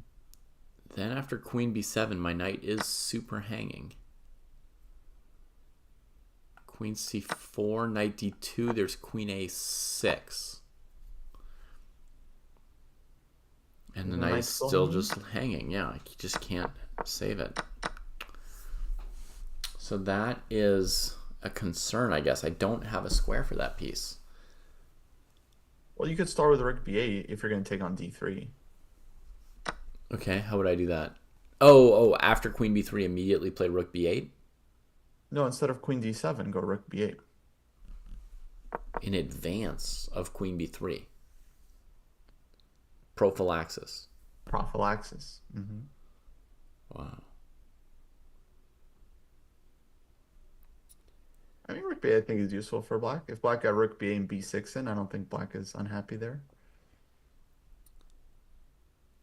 Jesse's going to hate this, but here you could maybe almost play a4 as prophylaxis against queen b3. I was thinking about that, but then what are you going to do after knight a4? Bishop c4. Oh. Oh, honestly, if you can make a4 work, it involves the rook and, you know, gives them some interesting questions. I did not think of that. I don't like that at all, though. You're giving up the light square bishop. I know, it looks insane. And the point is that it's really hard for white to defend the c pawn after I recapture on a4. Won't there be knight d2? He's got knight d2, yeah. Yeah, there's knight d2. It's an interesting idea. Another transformation that's I'm sure is crossed you guys' minds is to play e4 and then to take on c4. King h2, e4, d e4, bishop c4. I think if I was white and if I was Ding, I'd be like, okay, I'm at least happy with that because then Right. I have really dynamic chances. Yeah. Yeah, from a match perspective, from Ding, he might want something like that. I don't think Gukesh would necessarily stay away from it if he thought it was good. Hmm. He would just be like, sure, dude. Play for what he believes in. That was the thing about yesterday's press conference. Gukesh was a lot more objective than Ding. A lot more. Hmm. So he's Also, a probably really, yeah, I actually want to talk about that too, Costa. But Queen C8 is another just basic move you could do. Say, look, I'm going to play Rook D8, buddy. I'm Mm-hmm. not afraid of the D4 stuff. It doesn't matter where you go, boss. I'm playing Rook D8. Mm-hmm. So Queen C8 is a simple enough move you could do. Yeah, Costa. Well, one thing. So David, we were in Gukesh's mind. So after, for example, the move G6, Gukesh thought, or Ding thought, that maybe he was worse. He was consumed with fear, Mm-hmm. you know? And we were like, dude, you got to be better. I still haven't checked the engine, but Mm-hmm. I'm convinced that that was the moment when he played G6 that probably the engine says that he's winning somehow. Um, and Yeah. and Gukesh I was mean, like, yeah, I'm even after G6, I'm in mortal fear that I'm toast. And of yeah. course that should be his it should be his, thought process there. Yeah, you remember yesterday when somebody from chat gave us the H5 idea, we thought, oh, that might be the end. That might be Right, the end. right. And then I watched Ding as he played it, and he was Mm-hmm. like shaking with fear as he played Uh-huh. what you would expect most people to like screw in H5, like Yeah. gotcha, boy, And he was like rocking a couple times and then like trembling playing H5, and it's like, oh man, like Well, yeah, the not amazing not thing playing. was that position turned against him. Hmm. And I think after H5, I mean, it either works or it doesn't. And if it doesn't, he's going to be in positionally bad shape. Yeah, the And H5 I think it move was very wasn't. surprising even to Gukesh that he pulled that little trick off. Hmm. Yeah.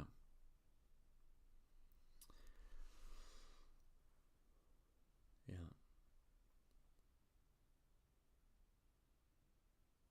Um, I'm having a hard time playing guess the move here. Yeah.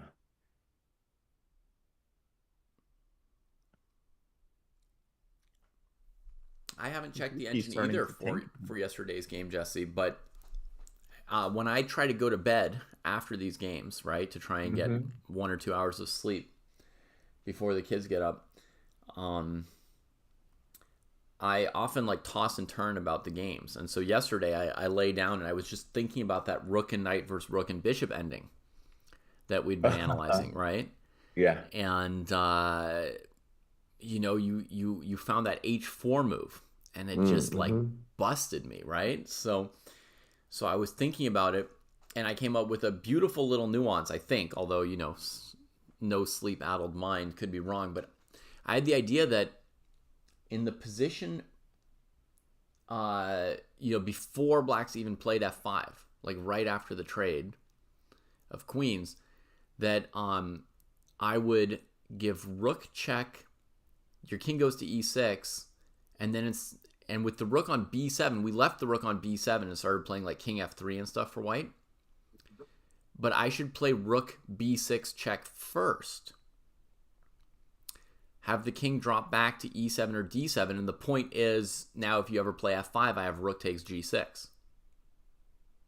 Mm-hmm. And I calculated a bunch of lines there, but it seemed to be like a really important finesse for white to give the 6th rank check when the black king can't go to f7 because the pawn's still there.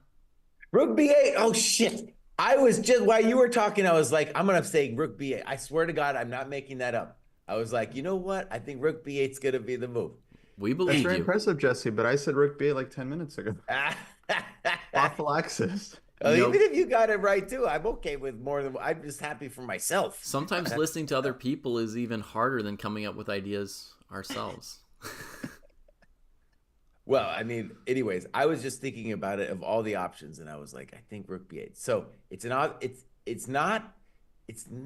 just prophylaxis. Obviously, it's also that, but it's like saying white, now you're in trouble because queen b3 is no longer available. And I thought, to my mind, the queen b3, b5 thing was the only way to really strengthen the position. So now you have to do something sad, and then I'm going to double on the d file. Ay, ay, ay. So Gukesh is trying to get the advantage here, right?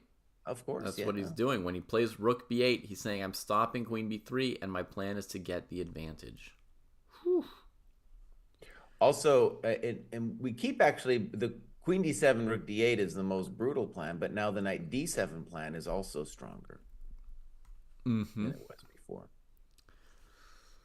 Yeah. If I can find my chessboard again. Knight d7, and then, knight or bishop to c5. Because, yeah. And let's add the other obvious thing. Rook b8 now prevents d4 because you're just going to hang the pawn on c4 now. Because we're holding b7. Yeah. Right, so d4 here, it's going to be a pure pawn loss, huh? We're just going to trade, trade, snip, snip, snip, whatever, and then thwack at the end. Yeah, okay, I got to go down to negative 0.4. Wow. That's But you heavy. can't play. You can't be playing moves like h3, king h2. I think Ding you're might not be gonna with you. worse. He looks like he thinks he's worse or something. He's like, I still think it's probably close to equal, but I mean, 0.4 is still, it's close to equal.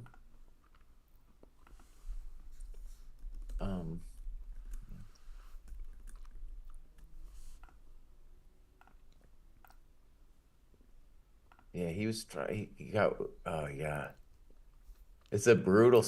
Dude, okay, so because you haven't been around for the tirades, but dude wasn't able to play for wins, and now we get to this situation, and he's unable to play for equality now with d4. Now it's no longer possible, and now I think it looks like a really bad trend for the white pieces if you just think about it the last couple of moves, right? Like no d4, and now the screws are in, and now you've lost your chance to play d4. So now he's going for queen c2, I just rook feel like 81. there's other plans. I feel like if White could get Okay, queen c2 is played, right?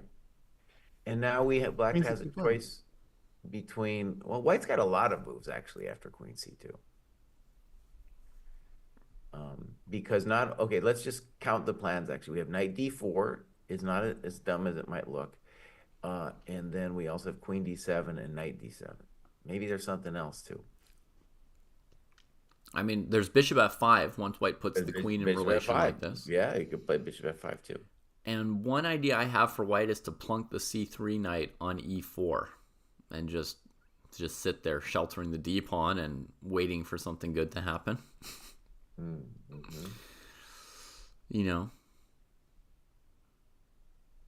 I don't really have like an idea of what's eventually going to be great for white. What do you guys want to do? I'll take White. Okay. Time to spar.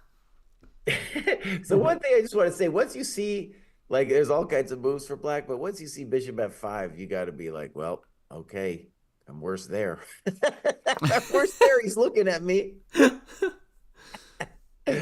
don't know what to do yet.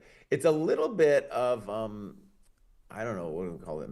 Embarrassment of options or embarrassment of riches, right? Where he's got more than one reasonable plan after queen c2.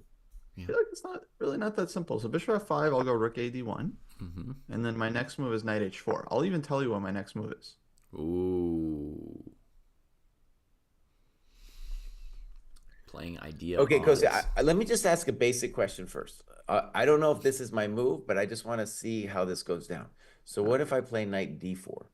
Knight d4 I'll take with the bishop, and then I'll go knight e4. Knight e4. You don't want to take twice, Kostya, and take on e7 like earlier? My bishop's still on e6, right? I think. Oh, Jesse's not playing bishop f5 now?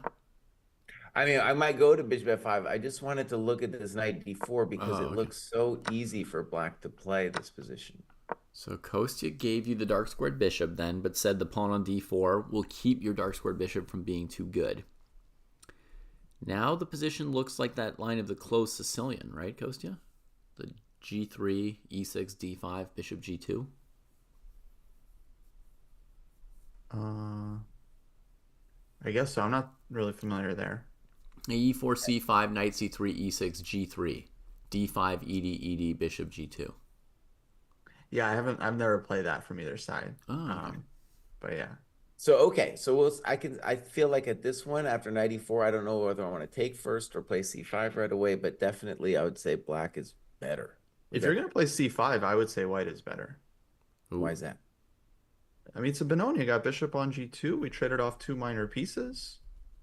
And because I'm also set to play b5 soon, so I think that's a good position for black. Yeah, no, I definitely take white there. Okay. So all right. So that's the knight d4 variation. I might come back to it. So I like that for black a little bit more. Let's just see what else other options before I get. I think b5 might be a pretty good move for black in that line, Jesse. And Kostya were just trying out. Yeah. I just my coach gets mad at me if I go like he gets mad if I start like going too deep in a variation with just like open your eyes. Because there's so many different things just on move 1 that black can do now. Okay, so we have knight d4 looks good, but then knight d7 is a good looking move. On bishop f5, okay, we might as well. Why don't we look at bishop f5 because it's just such an obvious move that we should at least ask the question.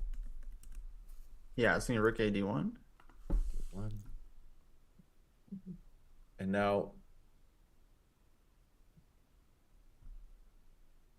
Well, now knight d4 is again a strong move. Let's try knight d4 now. Sorry, what did you play after queen c2, Jesse? Bishop f5. You did play bishop f5 now. Yeah, because I just figured that's the obvious variation to look at.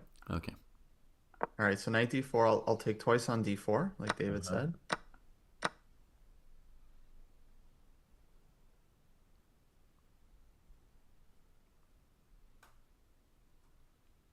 And I guess you're going to do your knight e4 thing again. I don't know. I mean, even Gukesh and Ding have coaches, by the way. Lauren. Like, the best players often have the most serious coaches. Oh, he tricked me. He's got a knight d4 trick. Okay, so I can't. So after rook a1, I can't do knight d4 yet. Yeah. Good. Okay, well, let's just play basic chess then. Now David's rook e8 looks good. Okay.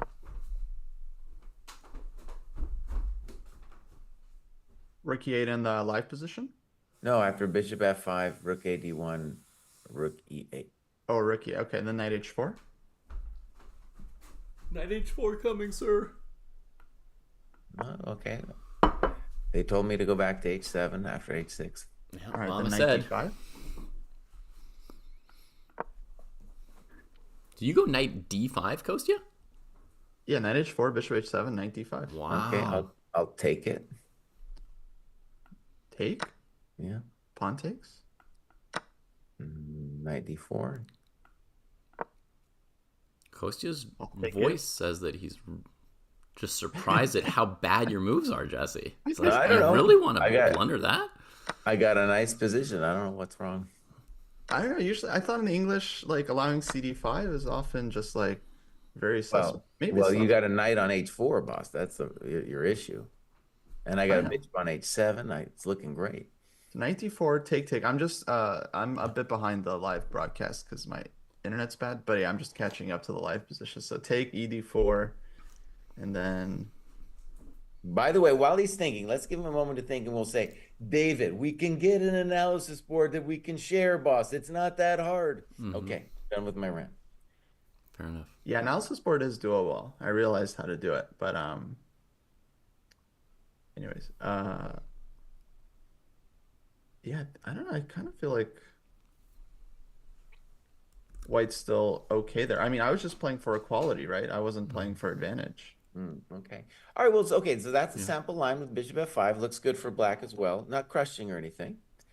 Yeah. For what it's worth, if you guys want an arbiter of any kind, I think black looks a little bit better at the end of that line that you guys just tried this out ED4 line with all the weird D pawns in a row.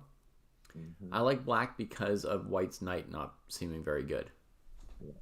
And I think honestly, Costa, you could probably find an improvement on knight h4. I didn't think that was that position's so bad. Like go knight f3 at the end, but yeah, maybe there's an improvement. Gukesh has been thinking for a bit on this one. Well, I think it's a big decision because he's got several interesting moves. By the way, I was thinking too, if I was on Gukesh's team, I'd be like, listen, you're so young and talented, you don't have the ability to actually play for a draw. So if a draw comes, take it, but don't play for a draw. Right. Like if you see a threefold repetition, okay, but don't like start playing the weenie chess. Like weenie chess. Just play like you. In that line, instead of cd5, I mean, that was me playing for the advantage. White could also go bishop takes d5. But then you're giving him a tempo to take on h4. But your knight's on h4 is hanging bows. Oh, true. Okay, I didn't see that. My bad. Yeah, and then cd5 was needed.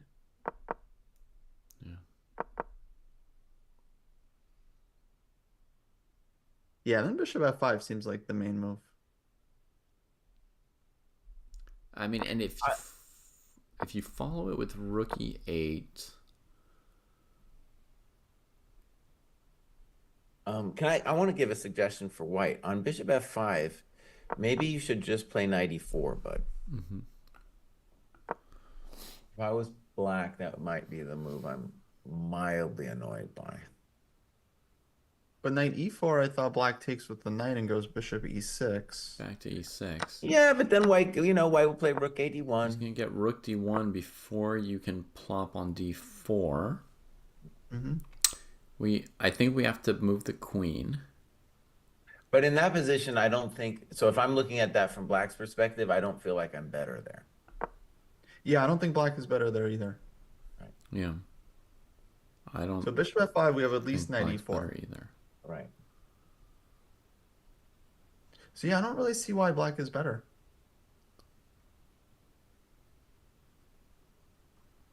Well, I can tell you. So far, we haven't found a line where black has advantage. It's because of this pawn on d3, and I'm not saying it's like a winning position or anything, but even imagine, Kostia, bishop f5, knight e4. If black just kicks it with a move like rook e8, well, white's not doing too much here. But what's that? Rook d1. But I think Kostia would say that for you to have an advantage, you have to be doing something. It's not enough to say that white's not hurting you. Because white's not hurting you means you have equality. Well, if you can fix your d3 pawn, then I will grant you equality. I think white has potential in the position because we got this bishop on g2, pawns on c4 and d3 support this piece. Yeah.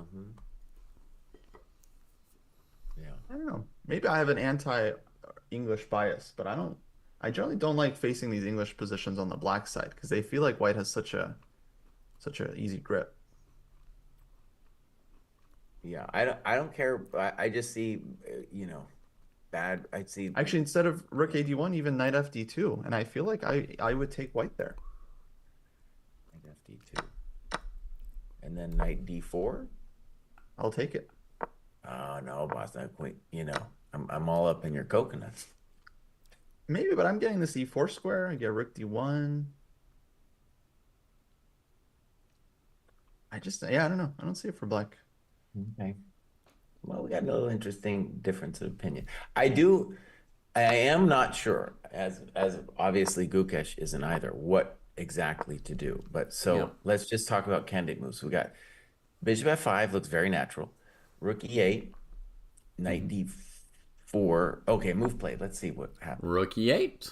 Rook e8. I think rook e8's a nice move. Might transpose to the bishop f5 stuff, but it's also just like it's like white. You've lost the ability to play d4. It's going to be a little grief. I think after my gut is that after rook a. Well, okay. Here's a question: on rook a d1, do we want to play bishop f5 or do we want to play knight d4? Right. I feel like the rook e8 move goes pretty well with knight d4. Yeah.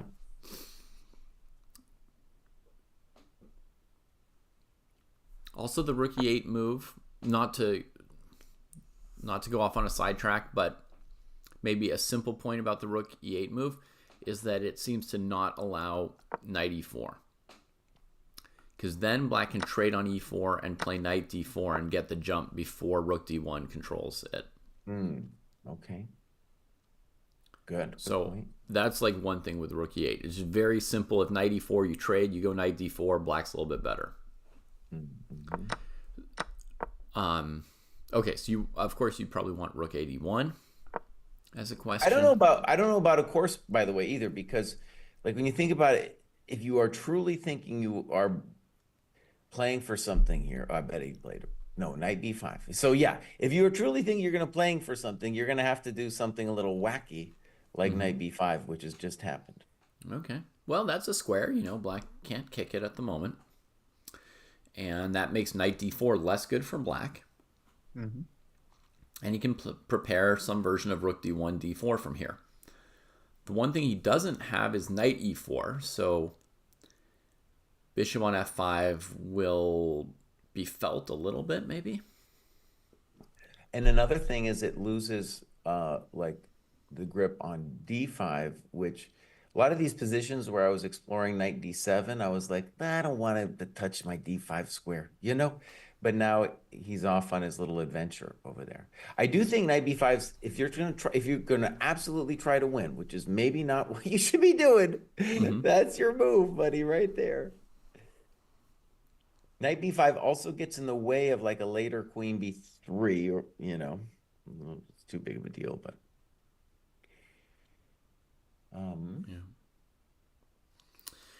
Eric is asking about in the previous knight e4, de4 line, doesn't black eventually have the d4 square and white doesn't have d5, and that's a positional edge for black. So that pawn structure is often in textbooks talked about that way, right? Like black could eventually play c6, white can never play c3, oh my gosh.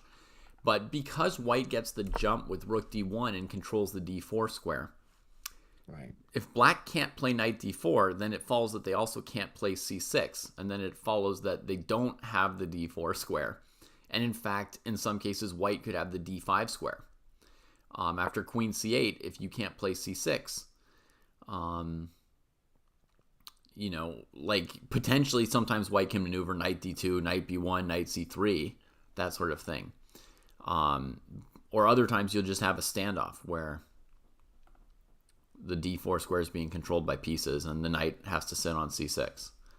I actually, when we were in this position before, I was calculating rook d5 for white to try to use the outpost because my knight and bishop weren't ready. But the big difference between this and what we're talking about now is simply that rook d1 that black doesn't get knight d4. Also, I think we can say at least that black has now a little bit of a positional problem to solve, right? So the white's intention is pretty basic, where he wants rook ad1 and then probably queen c3 and then d4, right? And then maybe then the issue there is my queen on d8 is uncomfortable. And that position's not lost or anything, but that would be an example of a position where white would be better, right? So he does need an idea now. I'm going to guess, too, he probably wasn't looking. When you play rook e8, you're probably not tanking on, oh, he's going to play knight b5.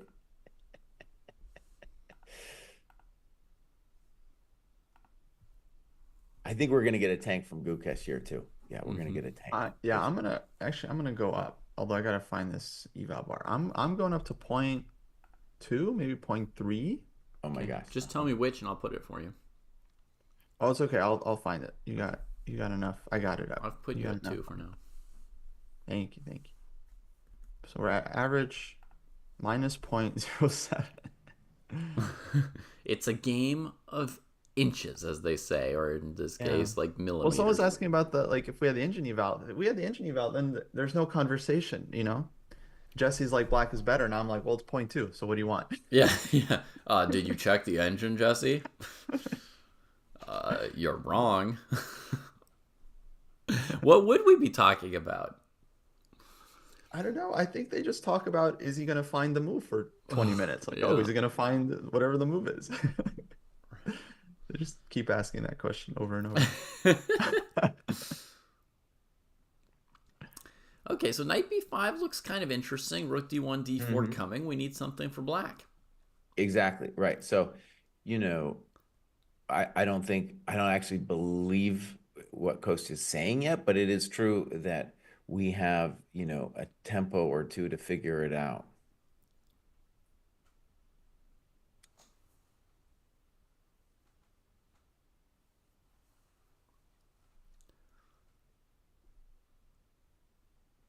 Well, Libra, if we coded the engine eval in as a fourth evaluation and averaged it with the three of ours, we're sufficiently good at math that we would have a sense of what the engine eval was. The real danger is, like, if Jesse, Coaster, or I find out the eval, it ruins our commentary. Like, we just can't, like, there's nothing we can do. That's why if somebody just drive by, comes into chat and says, Stockfish 17 or 18 says, knight b5 plus 0.07, we're done. We can't argue about anything more. So I would say it doesn't ruin it for me because I'm pretty good at just like ignoring it. Because I know the engine will say all kinds of nonsense, but you can still give your human input. Bishop f5 played. Bishop f5, look how fast Ding is on the scene. Yeah. Rook d1. Rook d1, we got to expect, right? Okay. Yeah. So now one of the interesting things about Bishop f5 is, like, does he already have his next plan? I mean, Bishop f5 is a natural move, but you would want, like, your next idea, because knight b5 changed the nature of the position dramatically. So now we need a new approach. Yeah, I think averaging in a chat eval would be kind of cool. That would take some coding, but if there could be like a poll where people in chat put in their eval, and then we've got sort of a crowdsourced eval mixed in there, fourth eval, could be cool. I think, just talking about the engine eval, like this position, I feel confident that black can find something, but it's whole nother thing of being like, well, can I find it? And can Gukesh find it? Unclear. Right? Unclear. And then if you're just watching it, it'll be like, well, obviously this, diffuses white's business and leads to an advantage for black or whatever, right? But I don't know. I don't see it yet.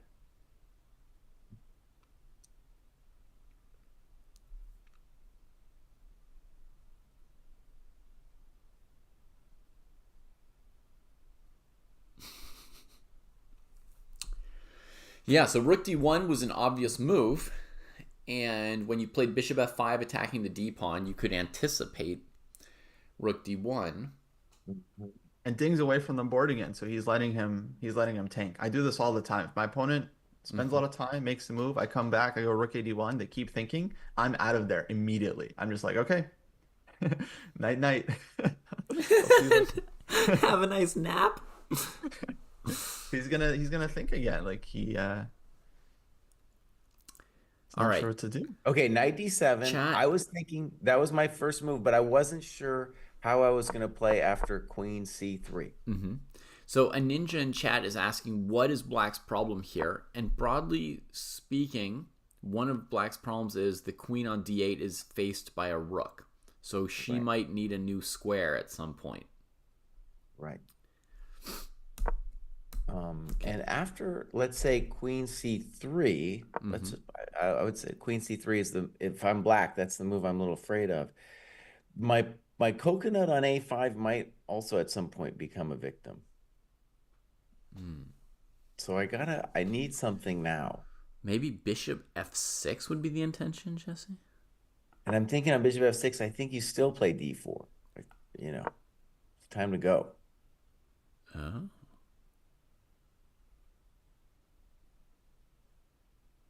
But maybe bishop f6. That's definitely like the first move that comes to my head.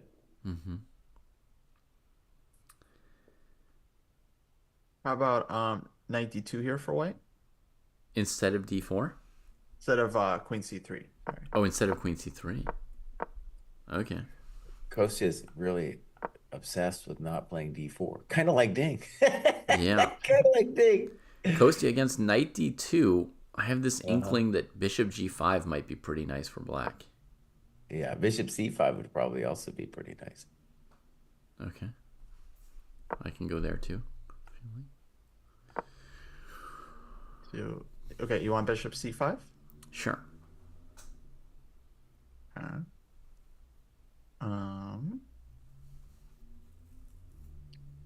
Let's say we go. Let's go knight e4. Are you completely unbothered by the dark squared bishops coming off? Not unbothered. I think it's a good idea for black. Okay. But yeah, I don't know if white's. Jesse, I assume you trade. Struggling. Right? He's threatening your piece with knight e4.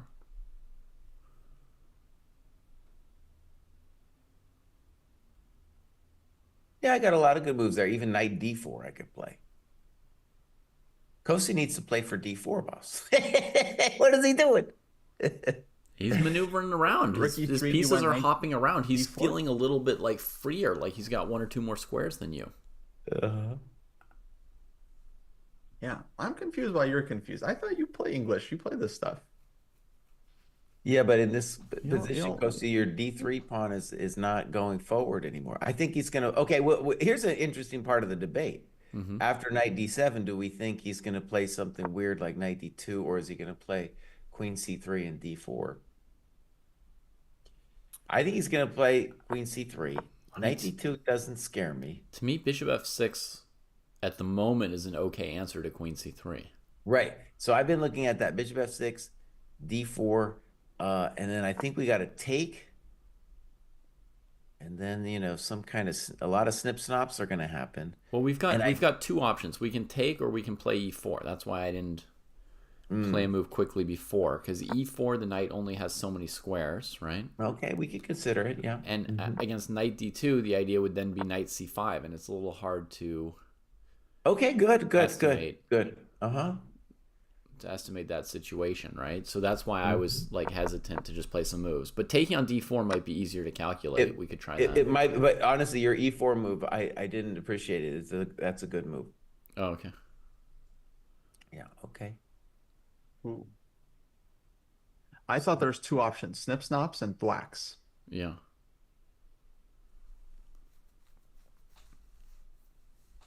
Okay, good. So one of the things that I think I just want to say, like this knight b5 idea, it kind of initially threw me for a loop. Maybe Gukesh too, but I don't think I still think black is better here. I don't think white is getting, if white can't, if David like is right, and I think he is, that queen c3, bishop f6, d4, that doesn't seem to equalize. So that looks good. And then okay, maybe so then maybe Kostya some move like knight d2. Yeah, I guess the reason I'm not too concerned about this d pawn, it's like, you know, you have these positions in the King's Indian with the weak d6 pawn, where you got to use the e5 square to compensate. You often got a weak d6 pawn in like Scheveningen structures. Right, Kostya, if we moved that c4 pawn back to c3, you'd be in a King's Indian, huh? Yeah, pretty much. So yeah, Yeah, you actually, don't care. that's a good one. So we could say if the pawn went back to c3, white could be maybe equal. Right? That we would call that an equal position. Though we would say the knight on b5 is misplaced. Yeah, it wouldn't really have an obvious way to be there if the pawn were on c3, but Right? Yeah. How did it get there? Yeah. Yeah, okay, with the pawn on c3, to be fair, black's pawn would also be on c5. Right. Something like that, I guess. So this is like slightly different structure, but it kind of reminds me, and that's why I'm like not, you know, not too sure about the danger to d3. I guess even after knight d2, Kostya, I don't know yet what I would do as black, but even if it was white's move there, I would say black is better.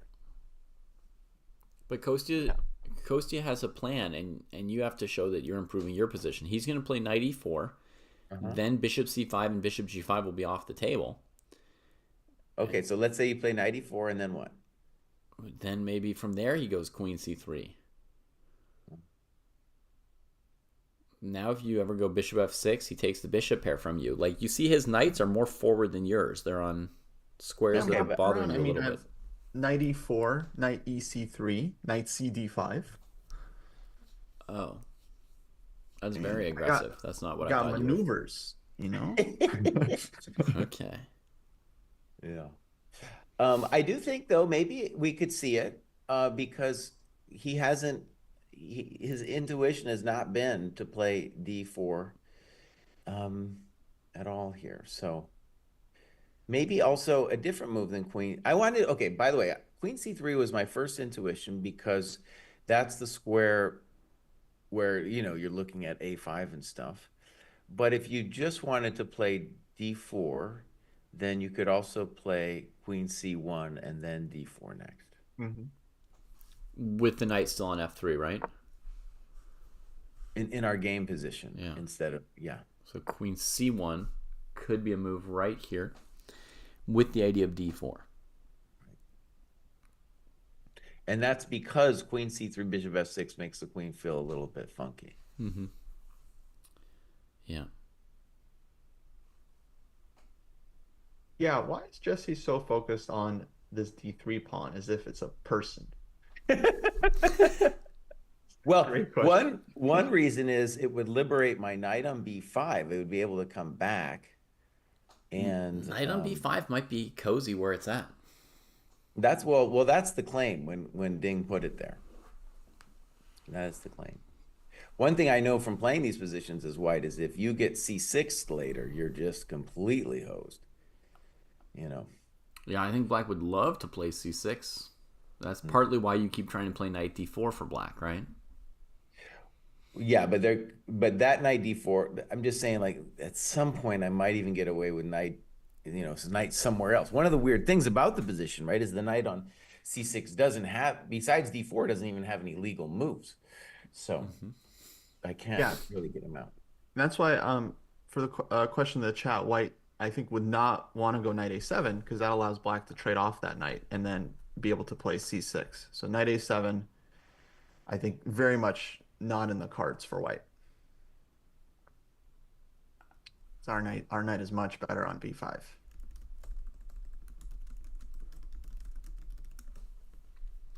Okay, someone in chat is recommending I have a look at the body language.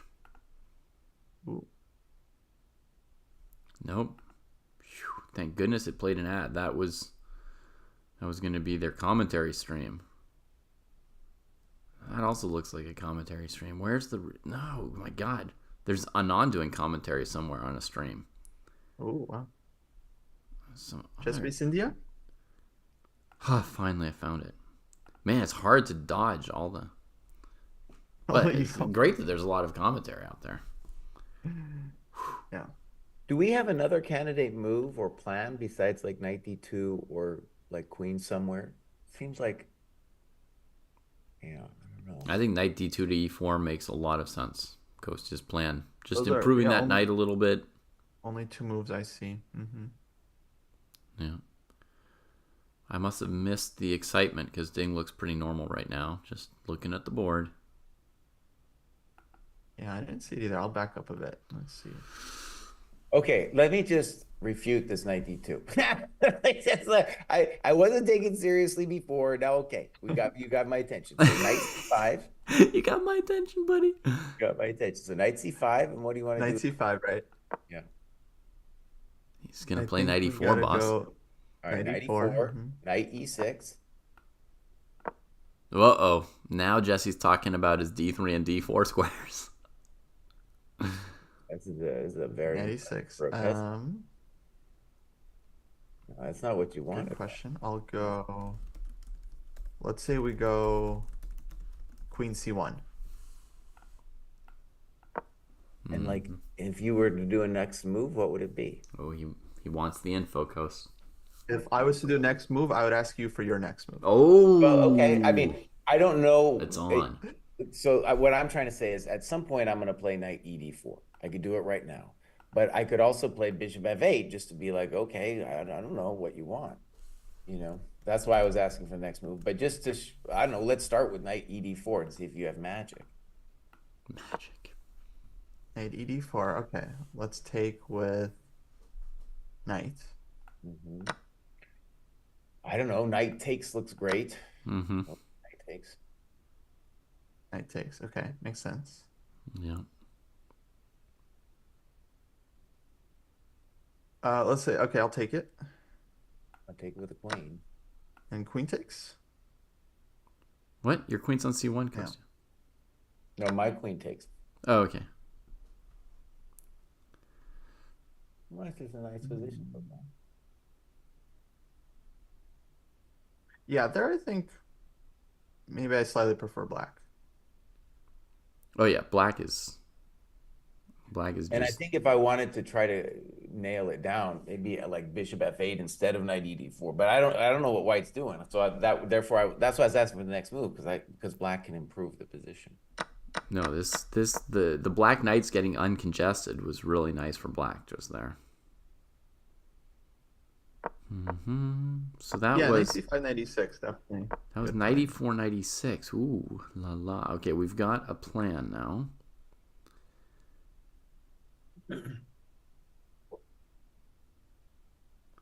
Okay, let me try on knight e6. I'll go, instead of queen c1, I'll go knight ec3. Okay, coming for that d5 square again.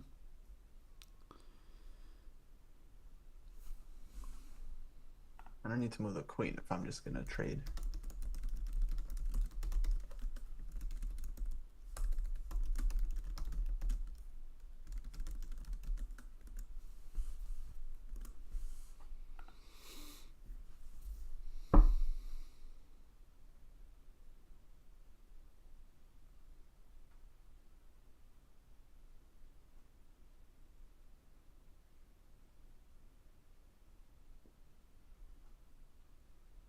I've got an idea for you here, Jesse, if you don't have one. Oh, he left. Play your idea, bud. Play your idea. All right, I'm going to play a move for Jesse, Kostya. Sorry, I didn't realize he was left. No, I'm here. I'm going to play knight cd4 for him after your knight something to c3. Okay, knight cd4. So we take with bishop. Yeah, I take with pawn. Pawn. Annoying. Yep.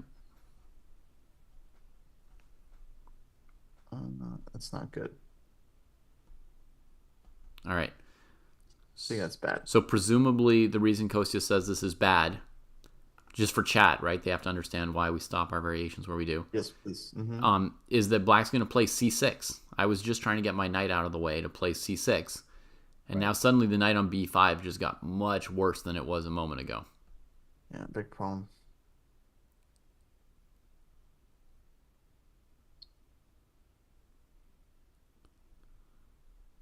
So... Okay, yeah, now that's the problem. Okay, finally I feel like I have work to do. All right. Yeah. Knight Finally, c5. you've got Jesse's attention, and now you've got work to do. Jesse's got my attention. Now he's got your attention. Yeah, and Ding's tanking too, so maybe he's looking at this. Let me try white for just a second, and I'm going to play for equality with queen c1. In the live position, knight d7, queen c1. I don't know if I can get equality, but I'm going to try. Okay. And here black has several moves.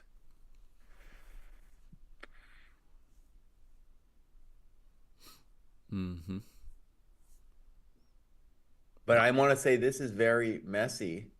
So, for example, if knight c5, then the question is, what happens on d4? And then black has knight b3, knight d3, and it's a little bit, knight d3 in particular is just maybe the end of all my coconuts. Knight d3 looks like the end of the coconuts, yeah, I'm afraid. I know we've got some fans of coconuts by now, but... Okay, so maybe queen c1 also just simple chess. I don't know what to do. That knight c5. Oh, we've got to move. We've got to move from Ding. He spent a little bit of time on this one. Queen d2. Now we're just gonna say that is an ugly looking move. That's an ugly Queen d2. That is an odd one. That is an odd one.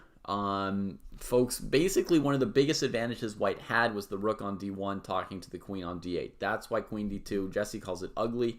I would just call it weird. Mildly unsightly, surprising. Yeah. Yeah, unusual.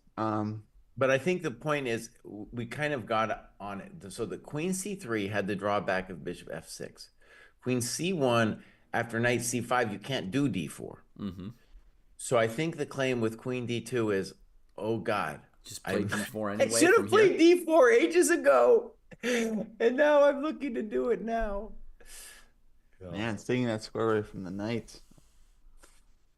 But this move is still in touch with knight b3, right?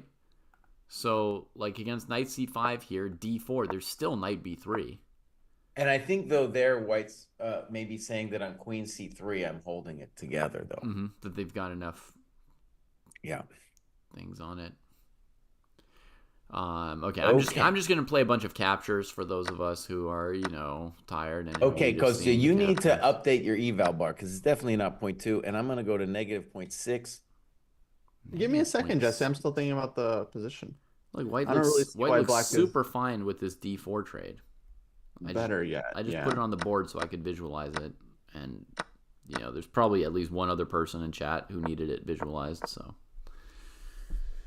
d4 looks okay on knight White's c5. equal there, so I don't see. Maybe again knight d3 for black is a thought, Kostya. Maybe there's other moves, but yeah, I just put a basic line on the board for me. Uncle Sam said they wanted to play queen d2 with the idea of taking on h6. Please don't. Please don't do it. I'm gonna guess. Please don't do it. I'm gonna guess that's not an idea. Okay, guys, I think I have an obvious question to ask, and that is this knight d3. We got to ask the knight d3. So knight c5. Okay, knight c5. Right? d4. Pawn has attacked a whole bunch, so d4 is a logical response. And then we got to evaluate this knight d3. Now we're going to try knight d3. Okay. First true mess of the game. Yeah, I mean, I don't really see the juice for White to sack the rook. I feel like the rook's going to move here, but what do you think? But I'm thinking if you move the rook, e4 looks very pleasant for black. Yeah. I mean, he's in there. Maybe knight e1. Knight d3, let's go traded. d5. Let's go d5. Okay, Ghost is just going. Yeah. Oh, that knight's got like nowhere to go. We'll get a pawn at least. Yeah, maybe 2 pawns. Mama said sink it.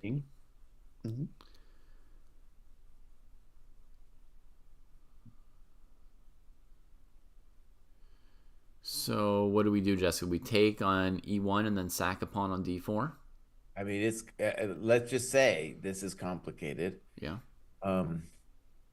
If I go knight e1, rook e1, knight d4, yeah, let's just take on e1. Yeah, we'll play knight e1. I don't know how we want to recapture. Kostya, I'm taking with the rook because if queen e1, knight d4, your queen's opposite that rook, and we can kind of see that black has to play knight d4, right? Okay, then I'm going to play knight d4. And I'm thankful that on knight takes e5, I have knight takes b5. If that wasn't available, I'd be sad. Okay, knight d4, let's take twice with the knight. Okay. And then we're going to take on a5, and then White's better.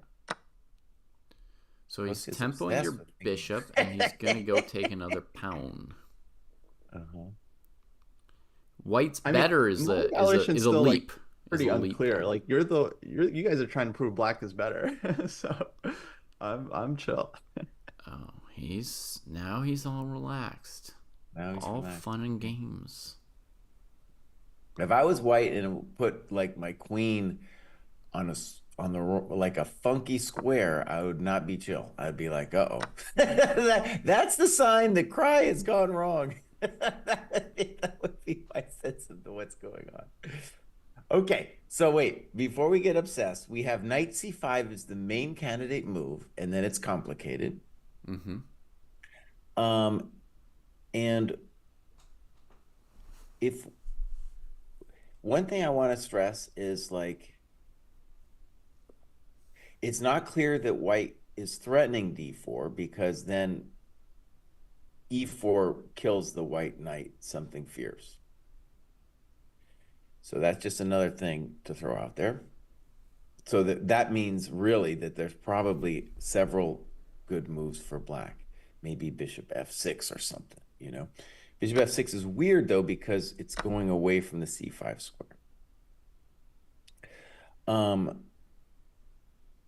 Right.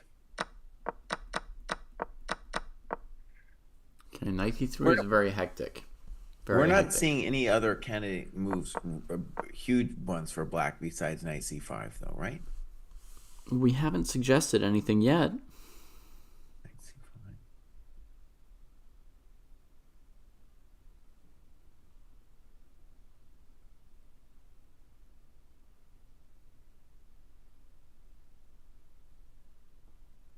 Okay. So yeah, massive tank. Oh my God. Friends, let me just say, this happens every single time. We are in time pressure zone. We are in, yeah, we're getting there. Starting to get there if it stays complicated. Yeah, that was a 16-minute think right there. Right. And Gukesh is only 16 minutes behind him.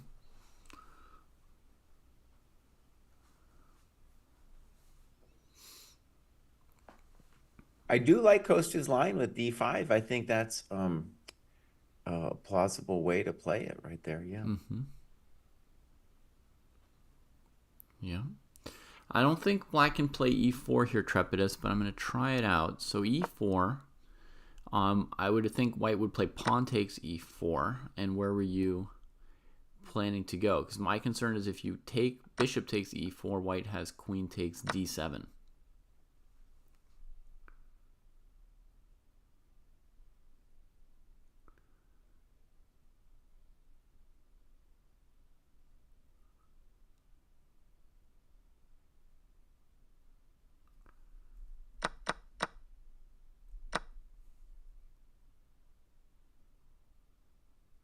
Oh, seems to get intense.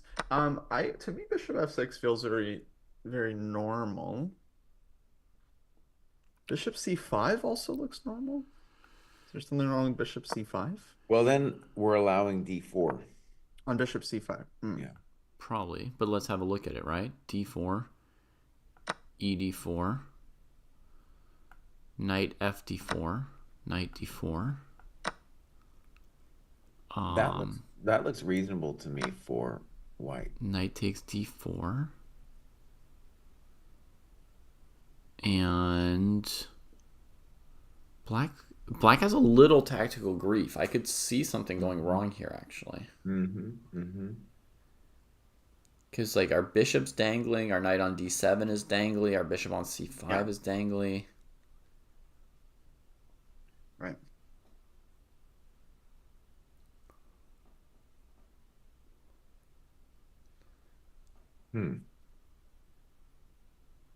Well, maybe queen d2 was a real, I mean, maybe is at least interesting. One of these moves, it doesn't look right. And so the computer might say, the computer probably has something for black, but kind of like with the knight b5, it took me a second. And now also, yeah, black needs a moment to figure out this queen d2 thing. It poses some interesting problems. One thing I want to say is like on bishop, let's just say bishop f6, if d4, e4, knight g1, the thing that's really promising about that for black, I feel, is that my knights are dominated by your d4 pawn. So even though the knight on g1 is terrible for a moment, it's still like, I don't know where my pieces are going. Yep. I considered that same position with the same thoughts, that it seemed nice to kick white's knight, and then I was like, but my knights are just as bad. You know, in this position, in a previous line, I had that knight c5 trick with the queen on c3. I mean, not trick, but, you know, I had a move for the knight, and then it was very nice for black.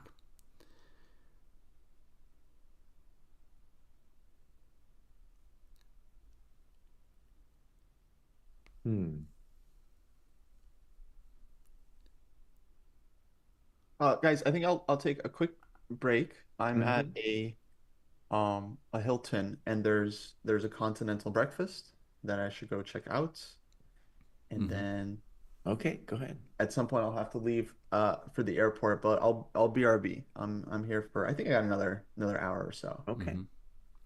Jesse, if we See. keep looking at this line just a little bit, though, let's try to sort out black's knights if we can. So let's go knight to b6.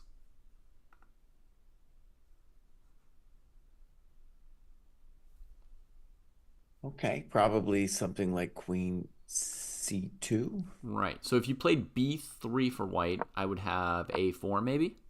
Mm-hmm. That's part of my thinking, right? So okay, so you go queen c2 perhaps, and Our knights are terrible, boss. hang They're on, hang awful. on. Now I play a4 anyway. Um, Now either bishop f4 or knight ge2. Bishop f4, yikes. But bishop f4 is a bit of a bummer, right? Yeah, I wanted some time. I was going to play knight a5 next, and then I'd be okay. Right. Okay, so bishop f4. I'm going to play rook c8. Mm-hmm. Let's say you taxed me, and I just want to see a little bit more before I give up. My e pawn is hanging. The c pawn might be counter hanging.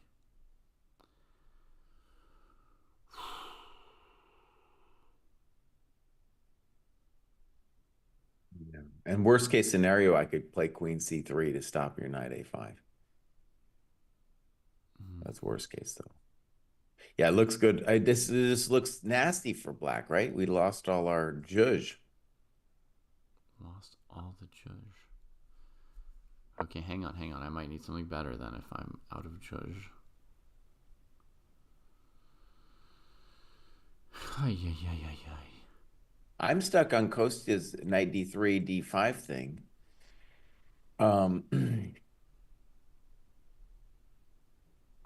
Yeah. Okay, here's an idea. After bishop f4, I'll try queen d7. Okay, if you really want to go deep. No, I should have done You that really want last to... move. Hang on, hang on, hang on, hang on. Instead of a4, I'm going to go queen d7. Okay, so let's start from the top. So queen d2, bishop f6, Mm-hmm. d4, d4, e4, knight g1. Okay, knight and you g1, want knight b6. knight b6. Okay, let me just say, this is nasty. This is nasty, and black is like, no, we don't. I don't think he wants it, but okay, we'll play along for a second. I'm, you know, I'm I'm struggling for air with the knights. You play something different than queen c2 though? I'm gonna think about it because I feel like in this position I am strategically winning because your pieces are so nasty, and so I just want to try to convince you quickly rather than spending 3 million days on it. We've got 3 million days. Dude is tanking. I just want to play out some moves. This is so similar to yesterday, where the critical moves these people don't have time for because they're spending forever earlier decisions. Though this one I get. This one, if I'm black, I definitely want to spend some time on for sure. Mm-hmm. Yeah. Tiger Cubby's predicting that Gukesh will spend some time here. Mm-hmm. Look, I'm just asking you a question, you know? The question is, can I fix my knights? So, just trying to fix. Yeah, okay, so I'll play queen c3 on instead of queen c2. Oh, mixing it up. I don't know. I believe in queen c2 as well. Okay. But I just see both of your knights are terrible, and I'm going to play knight e2 next move. Knight e2 next move. Okay. I didn't have anything specific planned here, but...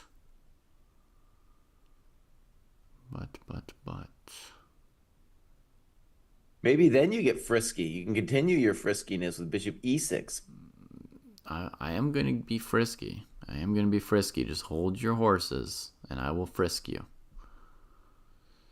I actually might take queen c3 back because bishop e6 is kind of annoying. Yeah, I'll take it back.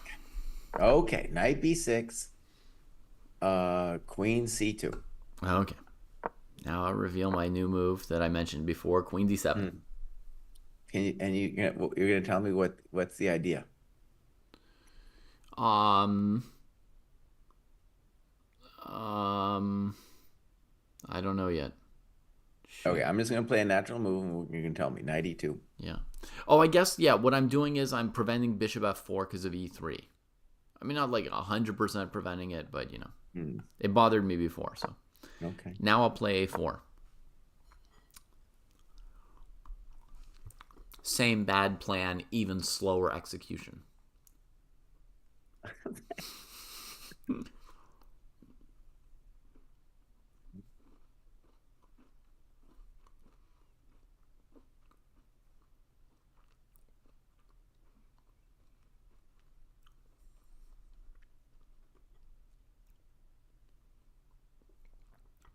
Wait, did Gukesh's clock just have time added to it? I thought he had less than 57 minutes. That seems right to me. Is that right? Okay. Well, and he's not in as critical a clock shape as I was feeling. No, I thought I saw him at 53. Remember, he was only 16 minutes behind Ding. We talked about how Ding thought for 16 minutes. Something weird happened with that clock. Let me check the official stream and see if I can see his clock there.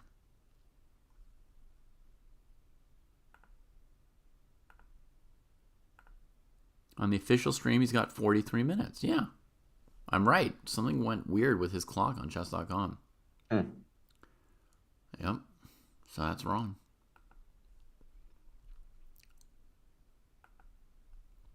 Okay. David, in this position, if nothing else, I have d5, d6, and it's just like black didn't want it. Okay, d5.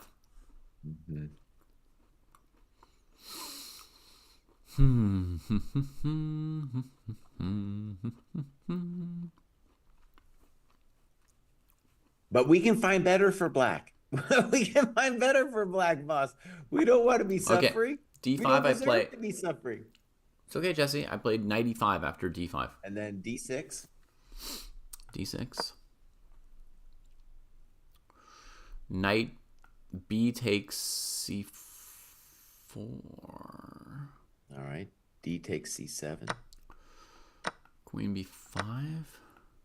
And takes your rook. Yeah. Recapture your extra queen. I don't know. Something like knight d4. Winning all your coconuts. My coconuts surrender. My coconuts surrender. Ay. Okay, but that can't be it, David. Let's go back to queen d2 and think about this. It is very surprising that this queen d2 is working and knight c5 d4 is our problemito in casito.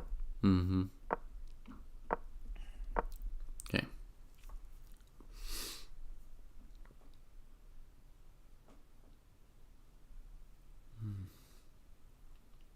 I was so close, Eric. Yeah, I had the idea of landing my knight on f3, which would have been powerful. I also had the plan of taking on c4 and undermining the knight on b5. It was just one move too late. All of it. All just one move too late.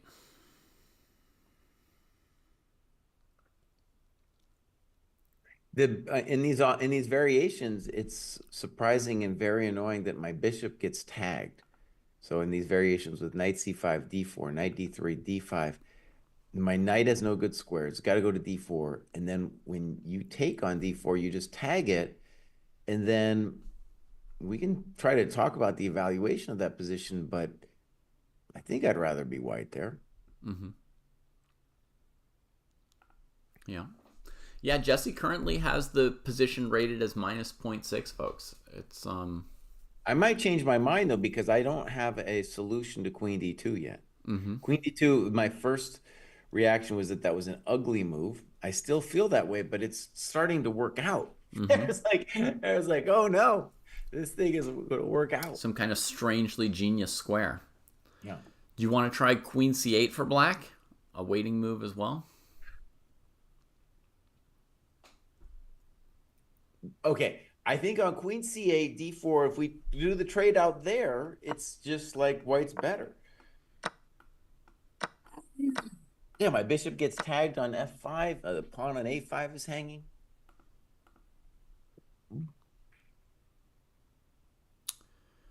Yep. Any part of you want to play G5 yet?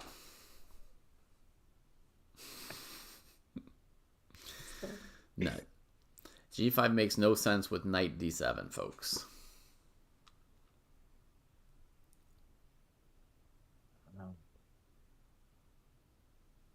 This is turning into a little Bummerville.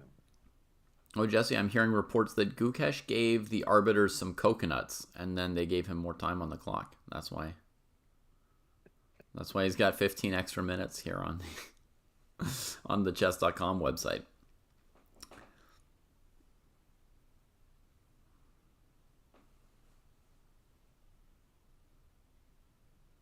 Queen D2 was a good move, dude. Mm-hmm. You gonna come around to equality? I might be there. I just believe that black should be able to find something here. Investing ideas, I would never play G5 here. That was just a suggestion from chat. Never, never, never. Man, my bishop on F5 is a real victim. It's really interesting. Yeah, oh my gosh. Yeah.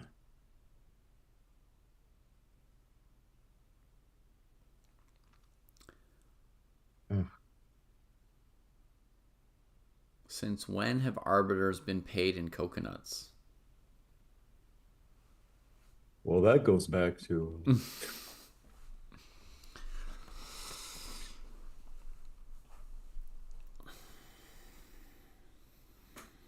Are you joking about sensitive topics now, investing ideas? Sensitive topics. The origins of my failures in life.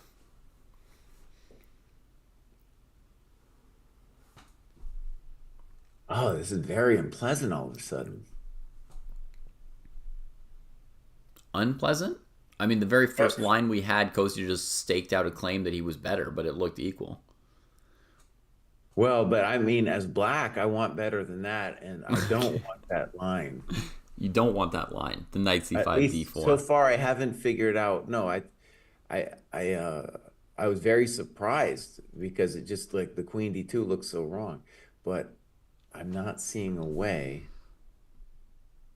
Okay, Lux, I'm going to put your line on the board. I think it fails to pawn takes knight on c6, tagging the queen. Let's see if I remember.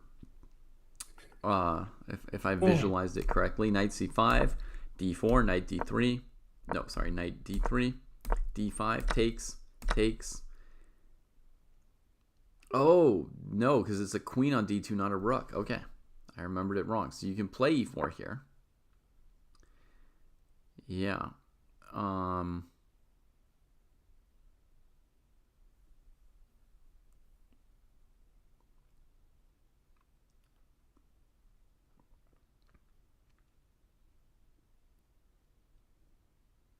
That might be important. If white moves the knight, then you've got a square for your knight on e5 finally. Oh, good line. Good line. This is the kind of thing I was like, there's got to be a way to make it work. Hold on. This is important. So d4, knight d3, d5, knight e1. Mm-hmm.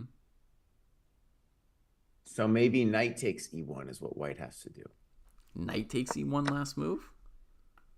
But then there won't be knight takes d4 tagging the bishop on f5, right? So now knight d4 is going to be a different story. I'll take with the bishop. I'll still tag you. Oh, okay. But now you don't have your bishop. You're down in exchange. I mean, you're down in exchange and the bishop pair at the same time. That's hard to do. Okay, I'm just saying. I just saying. I think this is definitely something to look at. So then, like, I don't know. Let's just put bishop g6 on the board, and then queen a5. Let's use our bishops. And then just, like, rake the queen side with these guys.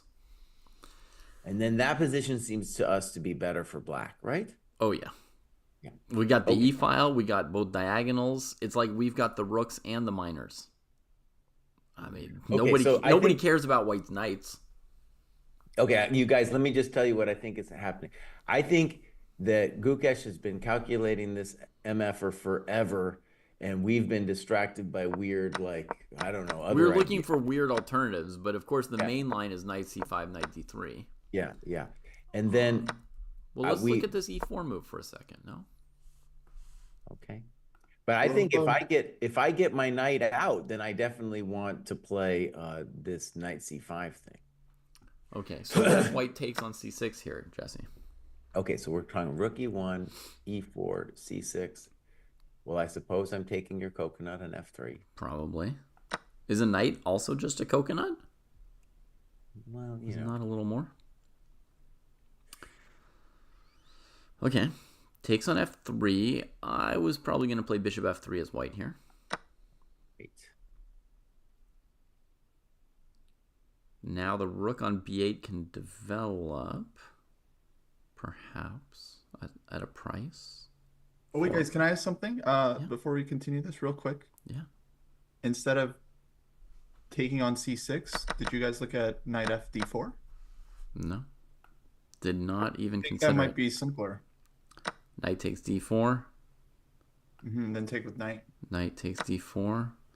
It's simpler in the sense that black is winning and we don't have to think about it too much. Why is black winning?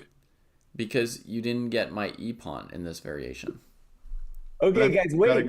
He didn't do h7. it. He didn't do it. He decided against knight c5. He just tucked the Bishovsky. Oh. That's a bit of an abject move. Okay, but what's fascinating is he spent loads of time just then calculating that bad boy. Yeah. And they fixed his clock, by the way. So now Gukesh is down to 33. Mm-hmm. Wow. And I knew he was going to tank, guys. That's why I went and got breakfast. That was a pretty quick breakfast, Ghost, yeah. And D4 comes immediately, and I brought a plate. I'm concerned. Because I looked at bishop g6, and I didn't see how in this position, white seemed better. Mm-hmm. We're about to see what the intenzione is here with bishop g6. But right. Is it maybe e4? But what's one of the weird things about e4 is like bishop g6 doesn't improve our position in any significant way after e4. Mm-hmm. Not tons. I mean, it mainly gets the bishop not hanging. But in these e4 lines, we never saw the bishop hanging. It was in the taking lines where he gets hung. I mean, there was one or two lines where you played like queen c2, and I wished my bishop were defended. Okay, is the intenzione to play takes on d4? I don't know how you want to recapture, but let's say knight f. Knight f, okay. Knight takes knight. Mm-hmm. Okay. And I'll just tell you what I'm seeing that I can't figure out. So knight takes knight, and now my pawn on a5 is hanging. Okay. I'm worried about my d7 knight. Yeah, I don't like that position. Mm-hmm. Also, I did something even more basic, Jesse. I took on d4 with the queen, attacking your knight immediately. Maybe that too, yeah. And I didn't see what you were going to do. Because my hope there would be that knight's... No, I don't know. Right. You have to move the knight somewhere, right? And then if it's on c5, I go queen c3, and all your stuff is under attack. That position looks instinctively lost to me. I mean, I haven't yet found the win, but... Well, right. So this is the problem I had with all the other moves besides knight c5 is now the d4 is much stronger than it was in the past. Now I've calculated a win. Queen c8, knight a7. Oof. There's the knight a7. There it is. Yeah. Try that to Guam, who wanted that move. So I think... This is not a good sign that Gukesh is thinking here, my friends, because there's D4 only was one coming. move. There's only one move that was coming after bishop g6. Yeah. Well, I think that e4, knight d4, queen d4 position looked essentially lost, Jesse. Not just like good for white, but truly done. Well, I updated my eval to 0.4. Oh. To me, well, someone asked a good question whether we're taking the time into account. Right. And we don't. We try to evaluate the position kind of like objectively. Yeah. But the truth is, during the game, I would be counting the time as a factor. Mhm. It doesn't change the position evaluation, but it changes like the winning percentages of both players. So yeah, definitely not a great look for Gukesh because again, he was the one with the big prep advantage. He was up like 30 minutes on the clock out of the opening Yeah. with black. Okay, you guys, I don't like this idea. I'm just struggling to find what his intention could be, but maybe it's ED4, Mm-hmm. knight FD4, knight CE5. Mm-hmm.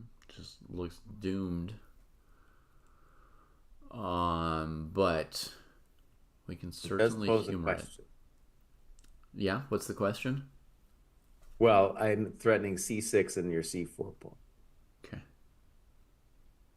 Good. And maybe knight D3.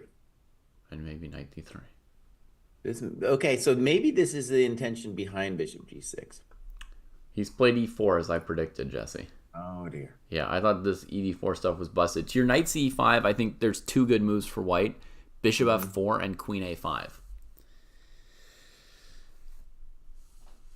think bishop f4 probably scares me more. On queen a5, c6 looks pretty good for me.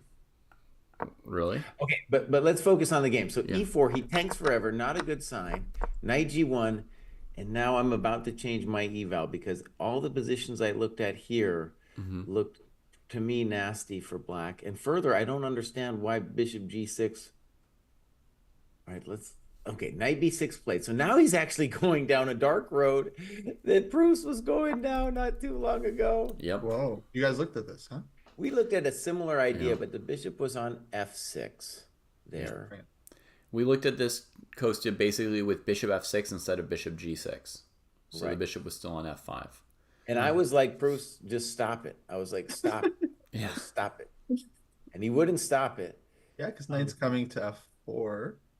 It is interesting. I don't know what went wrong for Gukesh, but I think queen d2 went wrong for Gukesh. queen d2, yeah, might turn out to be an amazing move.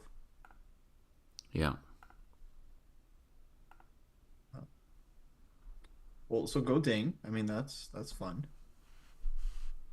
I still have faith in Gukesh, but go ding. So in this position, now in the lines with bishop f6, we were experimenting with queen c3, and then the problem there was that the pawn was pinned. So if I'm just looking at it right now, queen c3 would be your first thought. Yeah. intuition. Now, by the way, Bruce's idea, everybody, is to play a4, knight a5. But queen c3 takes away the square. Yep.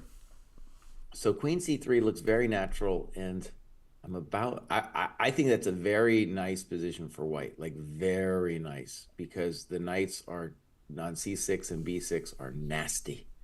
Yeah. And the queen on d8 still hasn't figured itself out.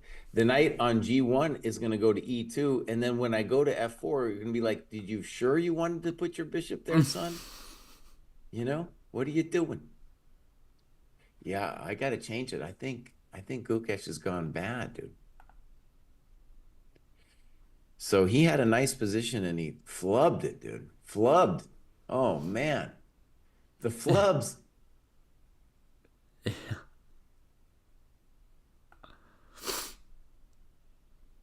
Full flub of it. Full flubs. Okay. And Jesse, it's very rare, folks. The Sensei eval, all three of us have the same eval. The average is just, we all have the same number. Very Welcome rare. to the 0.4 club, gentlemen.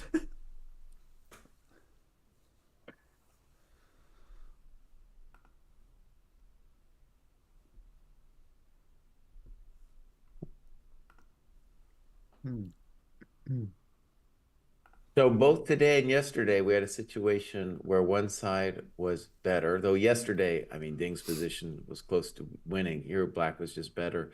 And now it's turned.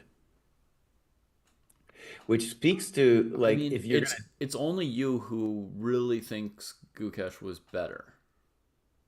I mean, in any case, it's turned, and it's definitely turned now in the sense that if you thought it was equal before, it's not equal anymore. Yes, I thought it was equal before, and I think it's gone bad.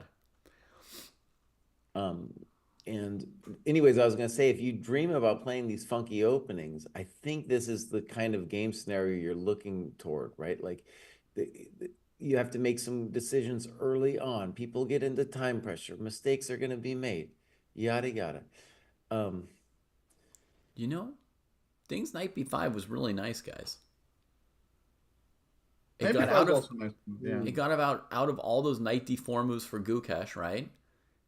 And it couldn't be challenged because there was the knight on c6, and then he just maneuvers around for a while. It was pretty nice, the knight on b5, I think. I don't know, guys. I'm gonna say that Ding is a good chess player.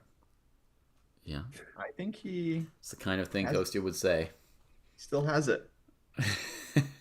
Still got it. That's the kind of crazy stuff Kostya says.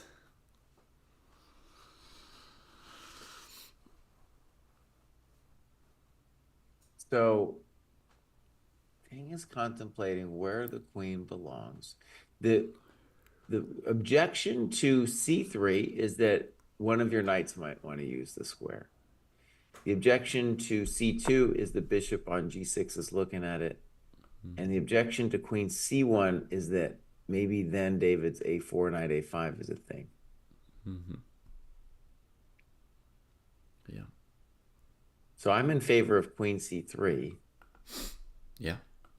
Makes sense. He did a good job picking d2. Maybe he'll pick a good square again. We've never talked about queen e2. But queen e2 looks weird because you're blocking your knight from coming out. Yeah, looks pretty weird. Wait, sorry. Why not queen c1? You could play queen c1, but then David's a4 has at least the idea of knight a5.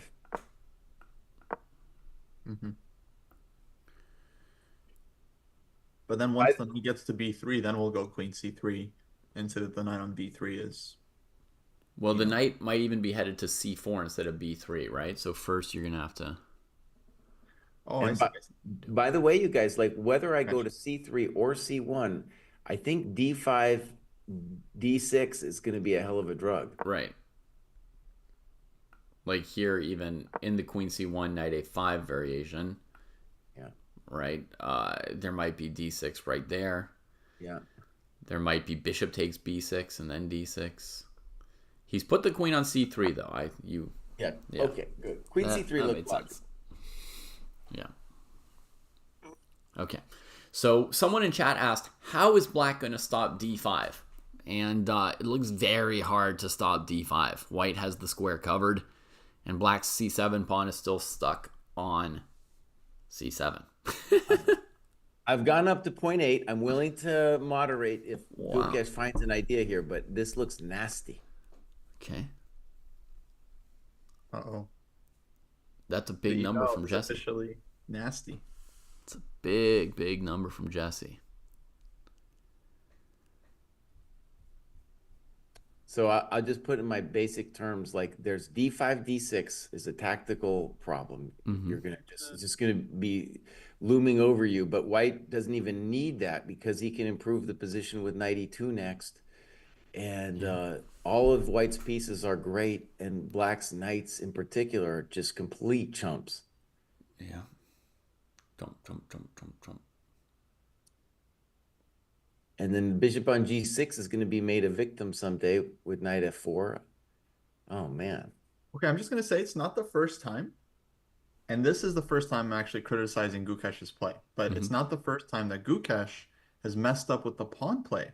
Like throughout this match, he's made these like pawn moves that have come back to bite him. Like there was this like g5 that like Ding should have punished him for. And again, he kind of gets outplayed with the pawn play. Because now white's like earlier, you guys remember white had this d3 pawn? That was like so weak, the bane of white's position. And now white just has this like gorgeous center, like lovely blockade. This should not have happened.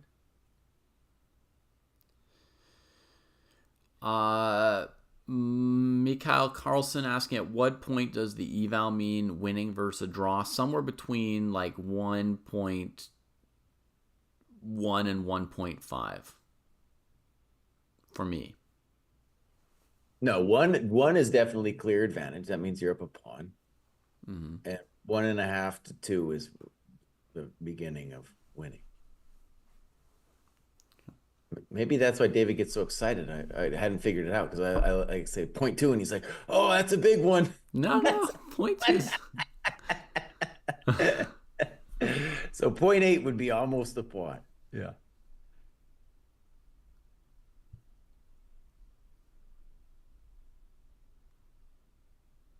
And why are both players so slow? It's because of the pressure to have a good position. The better your opponent, the more terminal it is to get a bad position. So the better your opponent, the more you're like worried about every tenth of a pawn and trying to find the best move. It's like the pressure from a stronger opponent leads to time pressure. And also, here's a really basic thing for black. Like, if you don't find something now, your game is just going to, I mean, it's already going downhill. So you desperately need something to try to stop the slide because it's nasty here. What's white's next move here against bishop f6? Probably knight e2. Okay, so just developing. That's less terrifying than d5, d6. Yeah. But imagine this bishop f6. Black could have had that position, this whole thing. Bishop f6 is played, by the way. He could have had that whole thing for tempo up. So I think what Ding should play here is just quickly be like, okay, knight e2. Simple chess. That's my knight needs fixing.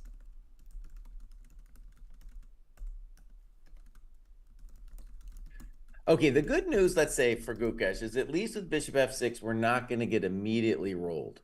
So that's at least psychologically comforting. And it means that white, although significantly better, still has to prove the position. Right? It's funny, I thought a3, a5 would be a decent inclusion of moves for black early on. And now we've definitely reached a position where black would have been better off for a long time if they could have played a6. And we have a suggestion from chat of b4 to take more space, and my first reaction to that is, well, black's a5 pawn is a weakness. Right. So I almost don't want to play b4 for white because I'm hoping to maybe, win the pawn or attack the pawn usefully at some point this game. Mm-hmm. Now here, look, okay, so Ding is tanking on knight. Chump GM would just play knight e2. Just come on, that my knight is the only guy who needs fixing. Knight e2. You got to go knight e2, knight f4. Well, we could even wait to see what black's going to do, but I could even do a maneuver where my knight comes to c3, and I'm doing great too. But I got to move it. At least that's Chump GM's view, right? Now Ding is looking for like some kind of knocky or something. I don't know. No, Ding's trying to figure out how to equalize.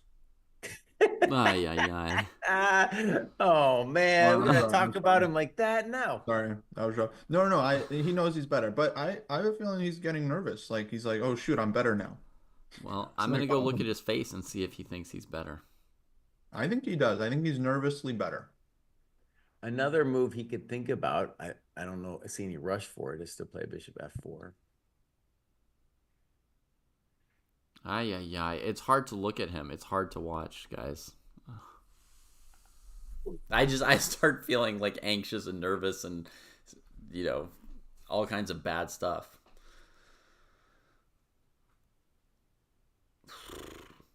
By the way, guys, I didn't realize, like, in the moment, I was so shocked by yesterday's finish, queen c8, queen takes c6, because it happened so fast. Also, I was on a delay. Like, you guys saw, like, I was watching the live cam, and I was like, I saw like 5 seconds later. But that was a huge blunder by Ding, the queen c8. Like, it just totally didn't hit me during the stream. And I think Jesse said earlier, before I joined you guys, that Ding hadn't yet blundered badly in the match. Yeah. But that was it. So that was... Well, it looked like a blunder, but it also felt like he was going to lose that game anyway. Yeah, but right? he shouldn't that's have why. lost like that's that. why to me it wasn't like night before, and it should have continued. Yes, and we analyzed night before for a while, right after the game was done, Kostya. Yeah, and it was like not clear at all. Like not. Well, no, it was clear. He was like down one at least, right? No, but there was no obvious knockout there. Like Right. the game would have No knockout. The game goes on. Yeah. Right.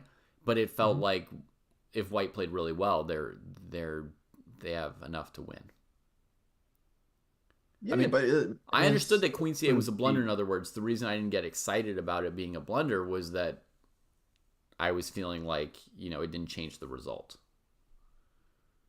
I guess sorry, the point I was trying to make is that, despite Ding not like being in his best shape, at least before yesterday, he hadn't just straight up like blunder. Like he's been under pressure in the match, but he didn't just straight up like blunder.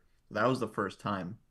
So actually, I feel like that is kind of a big moment because that's gonna kill your confidence. Like that kind of like tactical miss. Mm-hmm. Like you lose because Gukesh plays, a fantastic game. That's one thing, but you lose because like that. It's really, I think, it's a big one. It's a big one. And now they're again on move 20 with like 25 minutes to go, and I feel like again it's gonna get very sharp. So it's the kind of thing that could make you want to keep a little time on your clock, right? Like you might, for the first time, be a little bit worried about going down to 5 minutes. Yeah. If you've actually made a mistake just yesterday, right? It's not that far in the past. Yeah, and when he blundered, I think he had like 7 minutes on his clock. Yeah. So it's not like he was on seconds. Yeah.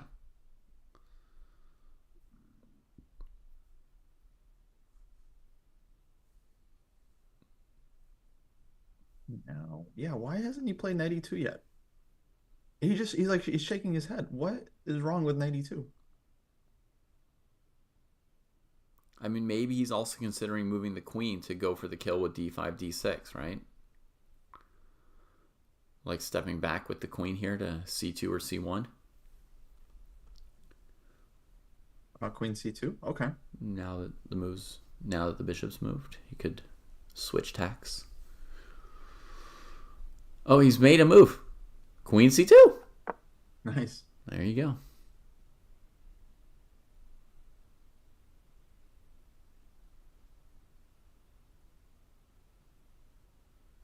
Okay. Oh, and Kostya, Cross Online says against knight e2, maybe bishop h5 would be something to consider.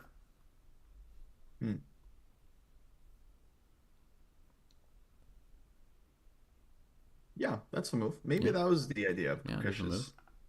Bishop g6. Definitely a move. But I don't think g4 is a huge concern for White. I think White's okay there. White could also maybe even just move the rook, like rook d2, and then go knight f4. Right. Just preparing to move the knight. But, every little move like that has its little tactical ripples, right? In terms of what you can or can't push with d5, d6, or things like that. I agree, RD-Born. I would also be unhappy to blunder queen takes c6 at my level. So, I can imagine we kind of glossed over it a little bit because it felt like the game had gone out of his control. But he might, it might be in the back of his mind, that blunder. Or that mistake. I don't know. I'll call it a mistake versus a blunder because, it's sort of like a cruise and builds up, right? You get in time pressure, then your position gets bad.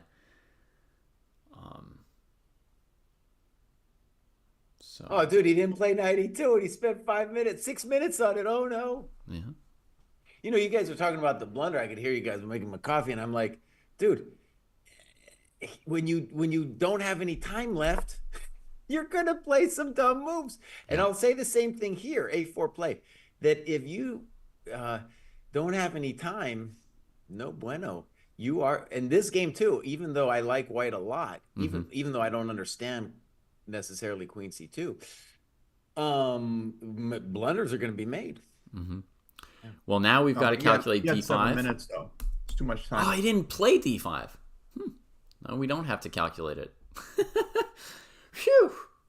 Okay, now we have to calculate your move now. A little less work for us. Yeah, now what's wrong with knight a5? Now knight a5 can get out of the way in time of d5. It's odd that he maybe c5 is his weird intent. I don't know. Maybe c5. So knight a5, c5, and then knight to d5. Wait, one sec. Knight a5. Can we start with knight f4? Because I think we have a threat to take on g6, take on e4. You could, yeah. That would Possible, improve. but then knight bc4, I feel like black is probably alive. You want to take on c4 there? Yeah. Because Well, I just want to ask the question because yeah. I feel like that's the Okay, black. so knight takes g6. Mm-hmm. You want to take on e3, maybe? Ask white which way they're going to recapture? No, I just want to see. I'm willing to. No, I think white's not crushing us anymore after this. I've got an interesting idea. After knight takes g6, you could maybe play the move c6. Oh my gosh. Okay. I gotta go to the. Well, knight c3 looks okay. You're gonna play c6. I gotta go to the analysis board. Don't worry. It's nothing too sharp or fancy.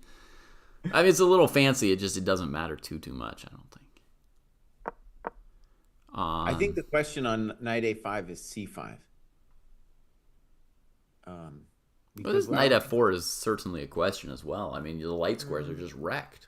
Yeah, but we got that knight to c4. It's like you just go back a couple moves. Black's problem was the knights, and now all of a sudden they're not a problem. Right, but now his problem is the light squares. It's sort of a trade, a what do they call it? A transition, a changing of advantages. All I know is in that position after like g5, I would assess that as unclear, and in the game position, at least before this queen c2 thing, I was at 0.8. So. But after c5, maybe I'm just losing a pawn. Okay, so knight to d5, and you take on a4. Yeah. Right?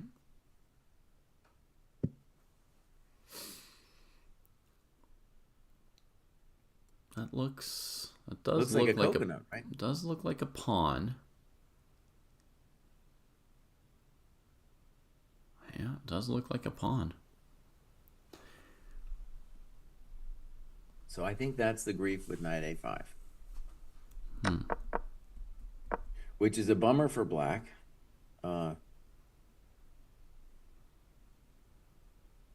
Because not only would it give us some play, but we really want to forestall this d5, d6 thing that's looming over our heads. Right. Well, we had forestalled d5 there, just at the cost of the a pawn. True.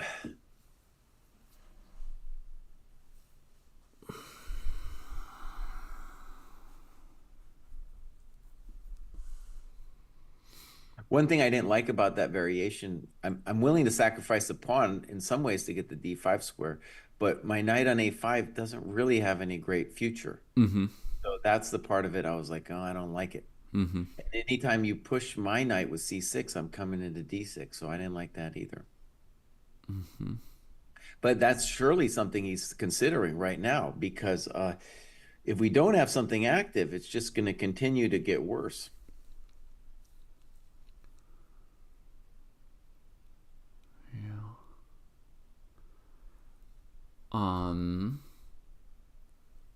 Yeah, we could also play the move queen d7 here.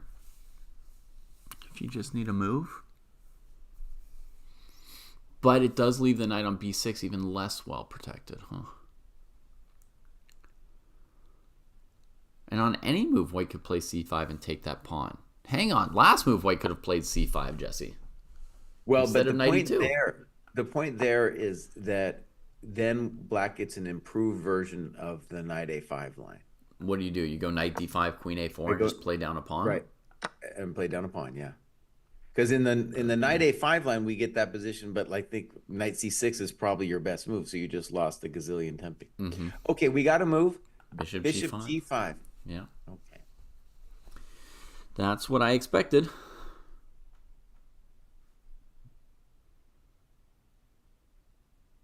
But against knight f4, I don't want to take it.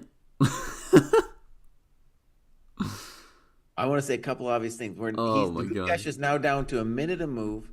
These people have time trouble problems. They are time trouble junkies, both of them. They feed off of each other. They justify each other's habits, you know? Yeah, FIDE is their dealer taking away the increment in the most important event of the year. Yeah. Just gonna say.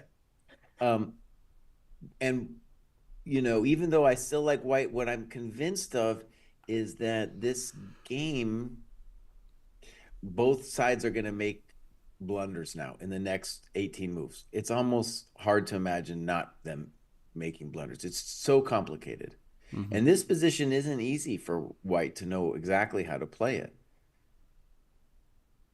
Bishop g5 is a pretty annoying move.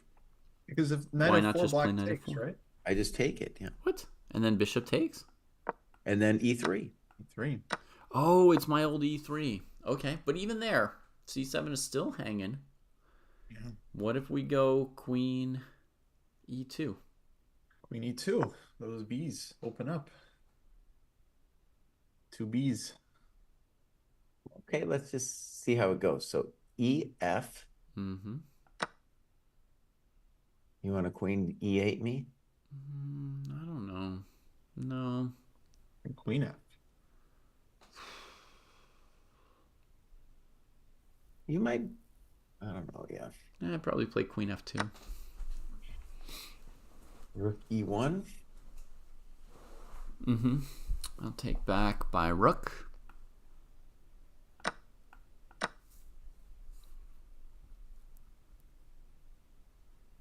That's like plus 1.5 for white. I think that's like busto. Why is that? So rook c8. Bishop takes c6. Pawn takes, knight a7. That's why it's busto. I was just gonna go d5 and then roll with the 2 B's and 2 pawns. D5 was good. I'll just say I distrust all this, maybe. What? This is very, like, D5 hits. this is very straight up. Okay, let's just say this though. I think knight f4 is the big question. Yeah. I'm not convinced that it works yet for white, but then bishop f4 is definitely the big question on knight f4. you know, the other thing about this, what's funny is if knight f4 and I just play bishop h7, I do think bishop f4 is the main question, but after bishop h7, Yeah. white's position is nice, but we haven't rolled black yet. Yeah. But the rolling may happen on the next move. And one interesting thing there, you guys, is knight d5? c5. c5, because that's what I was going to say. So then when you play c5, then I play, I think I then play bishop f4, Right. and then if bishop f4, then knight d5, and then I have an Yeah, improved but I take on b6. I don't take the... no, but bishop d, then I have bishop d6, and you haven't done anything. What do you mean I haven't done anything? I've won your a pawn. You could have won my a pawn. All right, pawn takes You could have c7. already done. Pawn takes c7, Jesse. Okay, hold on. Attacking queen and rook. Back up. Let's just back up. Okay, so knight f4 is the main question. Okay. And we have, if knight f4, bishop f4 is the big one. Yeah. We could also play bishop h7. I was demonstrating a forced win. Okay, bishop h7, c5, Yeah. which I'm not thrilled about for white. Well, c5 wins on the spot, Jesse. That's why I'm playing it.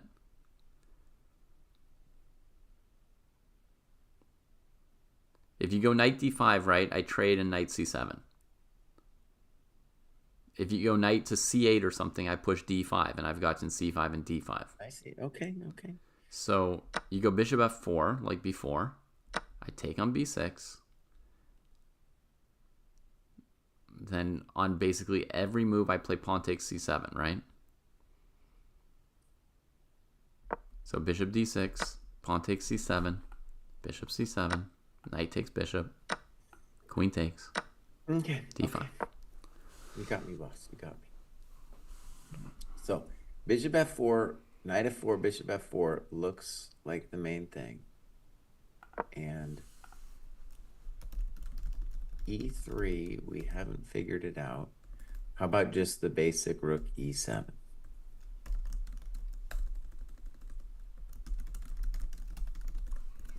Okay, so bishop g5, knight f4. You take, knight f4's been played, and then you go rook e7. Knight f4 has been played, right? I don't know. This one's getting harder and harder to evaluate, honestly. Yeah. Knight f4 played. I actually think there's a chance that Ding's just kind of cruising into a win without any critical calculation that he would need to worry about coming up. Those are my favorite. What do you mean, though? After rook e7, you need a move, Bows. Okay. D5. Okay, now I have to worry about e3 and stuff, right? Okay. I may have to pay a toll here. Famous toll.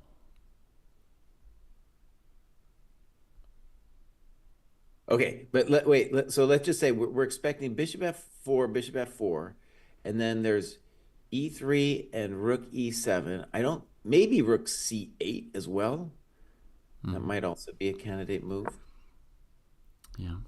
And in all those cases, like if I'm going to be hosed as black, it's going to be via d5, d6, right? Mm-hmm. Okay, look, I'm going to be slightly patient here. I was calculating, d5, e3, d takes c6, bishop c2, but no. I'm going to just play queen c3 and say there's no longer a bishop coming to f6. Everything's under control. I've got the bishop pair. You're on the back foot defending c7. I rule out knight a5, and I'm just going to play d5 and c5 eventually.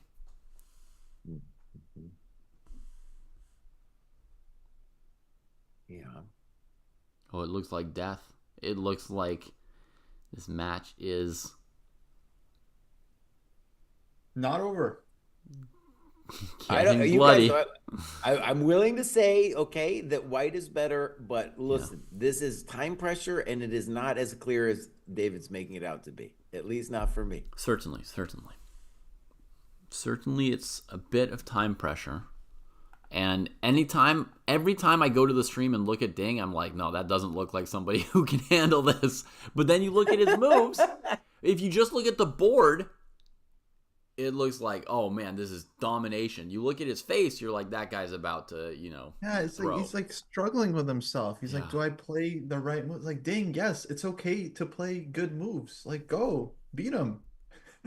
Like maybe for example, maybe queen c2 was an amazing move, but he spent his 6 minutes there was a big thing, and the queen was very logical on c3. In fact, in our variation, David just put it back on c3. Mm-hmm. But once there was no bishop f6, right? I mean, I'm not just backpedaling.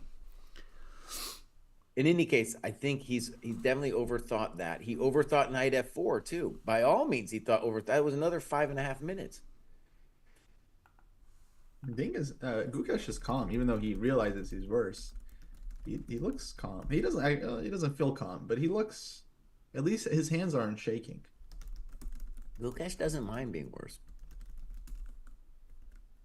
Yeah, I mean, yesterday it sounded like he was pretty distraught by his position during the 1 hour thing. He's gotta mind it a little bit.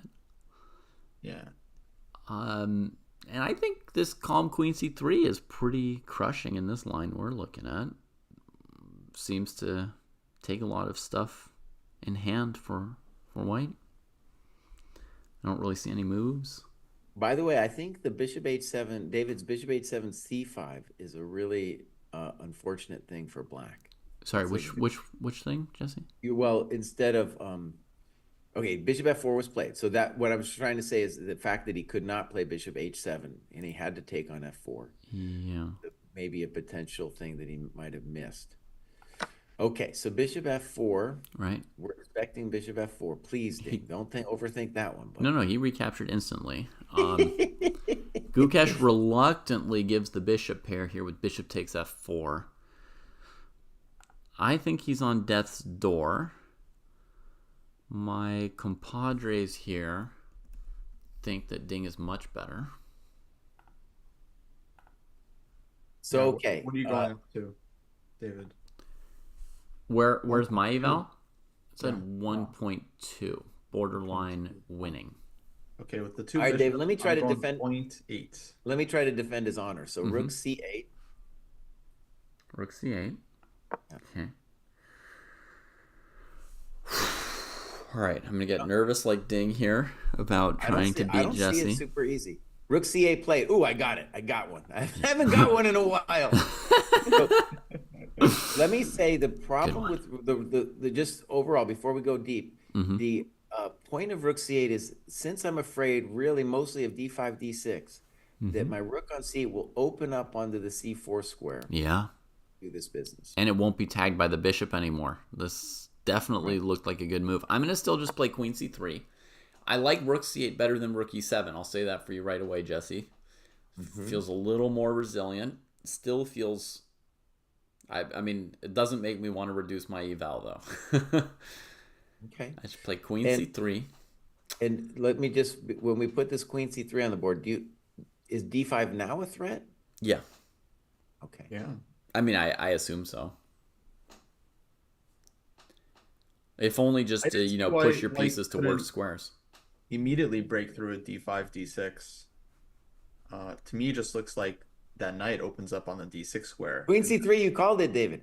Now, one hilarious variation that I just saw was if black plays knight b8, white has knight a7. Yeah. That's the exchange. And knight b8, it would be a cool move because if I can achieve c6, then I'm in the game somehow. Yeah. Welcome to asphyxiation. Oh, knight b8 played. No, I'm just kidding.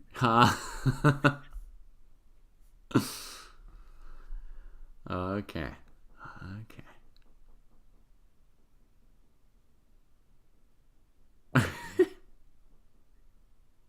Gukesh down to 12 minutes. I think Ding's fans are feeling pretty happy here. As long as, like me, they avoid looking at the stream of his camera. Yeah.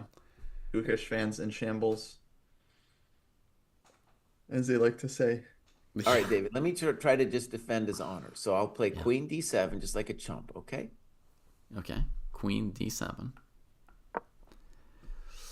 I will play d5, also like a chump. All right, knight e5. Knight e5, okay. I'm going to take it with my bishop like a chump. All right, rook takes. Okay, queen takes. Oh, guys, sorry. Ooh, a little early cry. A little early for that. I mean, it might be accidentally brilliant. You've got knight c4. And my knight's hanging. Truly hanging. That would be amazing if I blundered that and it was a genius move, huh? I see no refutation for it, honestly. I'll get my knight will be pinned at the end with bishop f1, so it's not going to work. Oh, thank God, bishop f1. Oh my goodness. Okay, so let's think. Gukesh really just needs a move to not lose instantly. Yeah, he needs about 10 in a row of those. Whew. Okay, so let's try queen f. No, there's no. Queen f6 in place of the bishop. It just c7 pawn. Now, Gukesh's hands are steady, but you can see his chair is vibrating, and that means his right foot probably, is shaking right now. Actually, queen f6 is a little bit interesting. Let's try queen f6. So the idea is when you take on c7, you're going to be opening my coconut. Okay. I take on c7. With? Knight. Okay. And then I'm just going to play rook e7.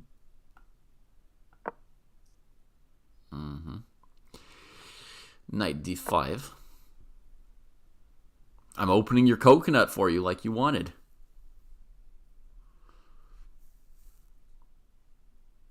I'm attacking your heavies.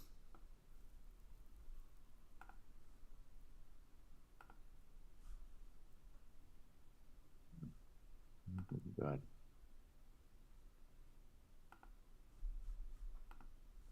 Buddy. Attacking the heavies. The fat lady sings. No? Good tune.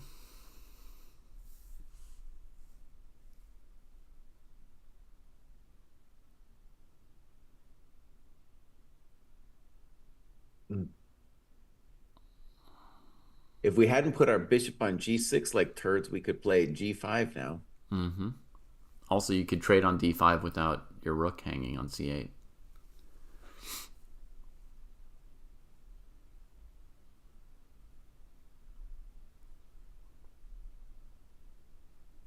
Oh, Gukesh, buddy, you're gonna need to find a move here, bro. Because Jesse can't find it for you. Okay, I got a move for. No, never mind. Nope. Don't even want to say it. You're gonna think about knight a8? No, something else. Were you thinking about Uncle would have been f6? really mad at me. I think he might play f6. Yeah, but no, I don't like it. I don't like it. Is that what you were thinking of, though? Mm-hmm. Yeah. D5, D6 is a big problem. Yeah, so f6, d5, knight e5. f6 is a very Gukesh move, by the way, in this position. So now d6, right? Yeah. Oh, good move, Kostya. Good move. At least it does. Let's try it. f6, d5, knight e5, d6, c6. We might not be completely toast. I don't know. It looks bad. It looks real bad. Just knight c7 and it's all gone, right? Knight c7. I mean, there's like d7, knight d6. Yeah, okay. All right, that looks knight terrible. d6 looks pretty good. To me, that's pretty clean, Jesse. d7, knight d6. Knight c7 was also miserable because he has knight e6. Yeah, it's just Knight c7 also for sure. Yeah. I think there's probably another move. So no, this d5, d6 is a real problem. Knight b8, allowing knight a7 is the choice. What? that's all right. So I gotta go. That to me is completely lost after knight. You actually play knight b8? I mean, that's what I see on the chess.com. Oh, yeah, he did it. Oh shoot, I just said that as like a joke. Oh no. Okay, yeah, it's lost. It's lost then. If he's playing my joke move, then that's not a good sign. By the way, it's possible to overlook knight a7, I think.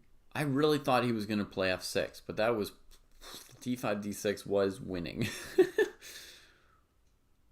So yeah, I just put my eval to 2. Yeah, same. Dude, I'm a prophet. That did it. Yeah, Kostya, you predicted knight b8. That's one of the hardest moves to predict of the match. Called it. You guys are doing +2. Yeah, knight a7. I mean, let me think. I mean, there's no pawn for the exchange. Yeah. And white still has the bishop pair. And we didn't give up a bishop for the rook. Oh my god. I'm really prejudiced against being down the exchange and the bishop pair at the same time. Well, and both of his knights are still turds. Yeah. And then we still got like d5, d6 coming. Yeah, I mean, oh, dude, this match I definitely don't think it's over. I don't think I'm as high as you guys. Maybe I'm gonna put some practical eval in, but I would say it's like 1.5 or something. Okay. Jesse and Kostya, what's your opinion? Should I stop the people who are flashing Israeli and Palestinian flags in chat? Whoa. I haven't even seen that. Or just tell them to flash it once and then stop? Tell us something about the chess position, internet user and Tariq. Tell us something about the subject at hand, please. Yeah, the flags aren't really helpful. Indian flags and Chinese flags are okay. Those are okay, Kostya? Indian and Chinese, yeah. Yeah, of course. Okay.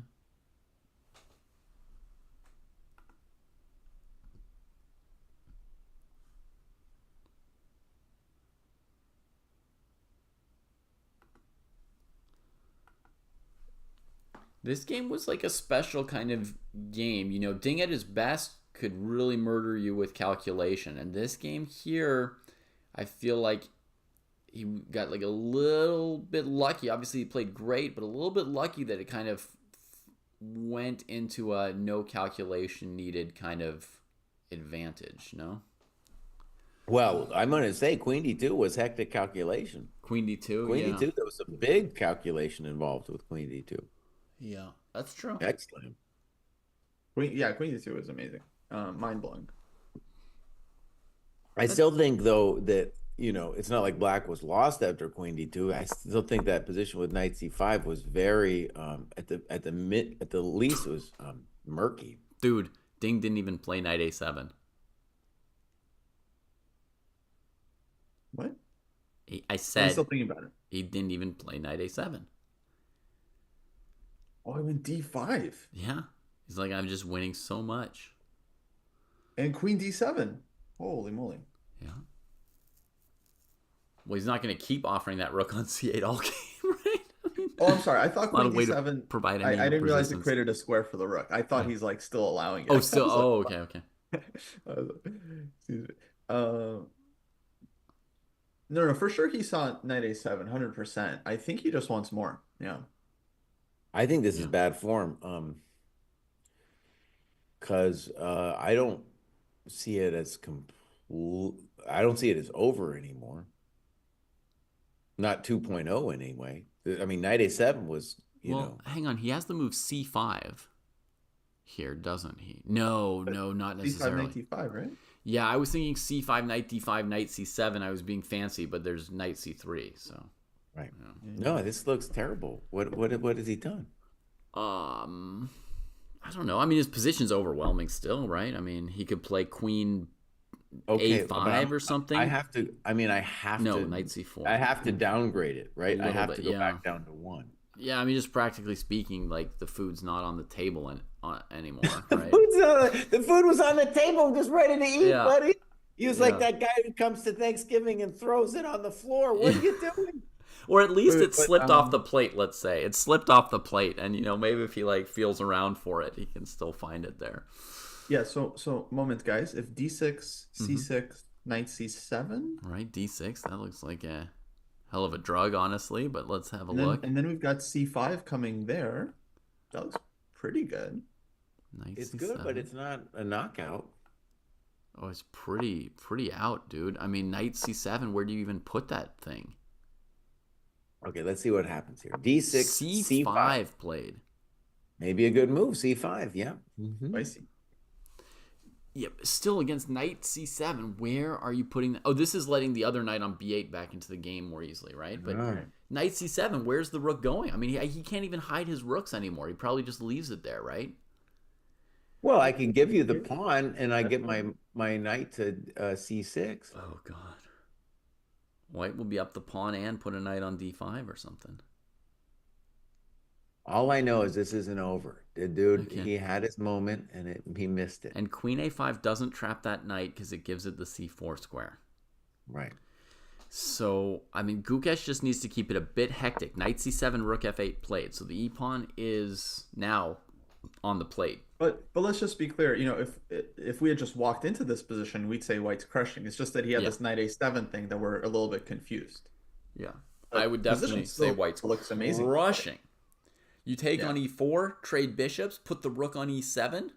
Maybe knight but my c6 knight's coming to c6, that. boss. Maybe knight c6 will stop I would put this as clear. I'm still at 1 now. I'm at 1. This is not as nice as it. Not only is it obviously he missed something. I think he missed knight a7. Like I said, when I was like, I missed it first when I played knight b8. I was like, oh no, knight a7. I'm sure he missed it because this is not. This is nice, no doubt, but this isn't game over, especially hopefully they ask him about it. See, now you do want the press conference, right? You want them to ask him. No, I just want the players to be left in peace during the match. I don't need to know all that, and we can ask them later, in a week. Oh, and bishop e4, by the way. Okay, you got to watch out for rook c7s. Now, at the moment, it doesn't work, but after knight c6, I'll be threatening it. Fair enough. And if I get my knight to d4, boss, watch out. I might equalize. Oh, yeah, no. White's mucked this up, dude. White has mucked this up. Unbelievable. You think he's mucked it up? Yeah. He's got this extra pass pawn and okay, so you play white. Okay. I would take on e4. All right, I'll take. Sometimes, Okay. I struggle to look at a variety of moves because things just, I just focus in on something. Okay, you go knight c6. Knight c6, yeah. And now you need I'm threatening rook c7. Understand. Knight d5. I'm now threatening knight b6. Okay, knight takes. Okay. Pawn. Pawn takes. Yeah. Looks like we have some moves. Bishop e4, and then he plays knight c6 directly, which is perhaps more clever than my move because now he's playing for counterplay on the f file if takes on g6. Mm-hmm. Now David's knight d5 is arguably similar. Mm-hmm. But in these positions, my knight, which was terrible, is finally getting a square on d4. Mm-hmm.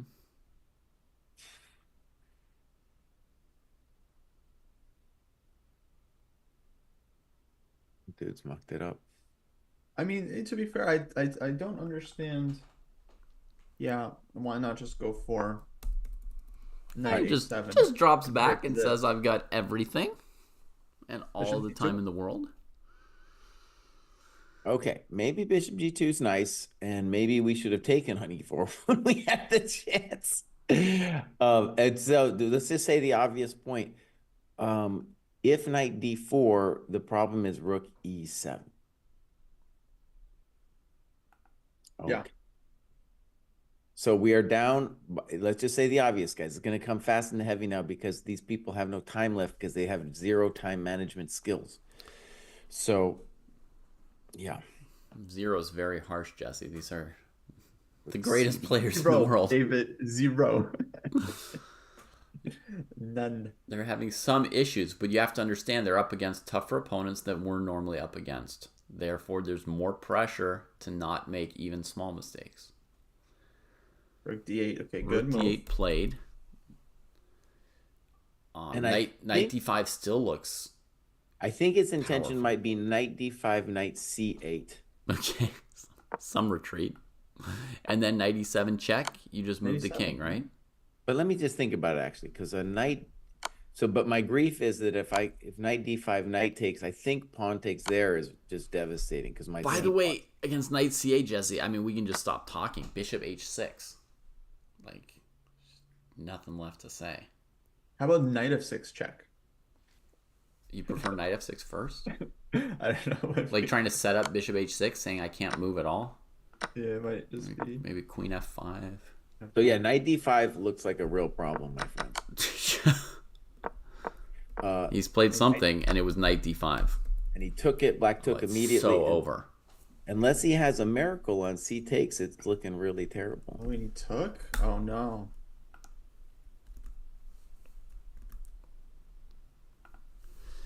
Pawn? Yep, pawn. Pawn takes. GG's. If he No, doesn't it's resign insane. soon, he's going to have the worst position in World Championship history. I mean, this looks better than knight a7, what Yep. they got here. I mean, Yep. I think maybe Gukesh had better, but it has worked out. Yeah. Jesse, it's He's not crispy. chilling yet, but he's close.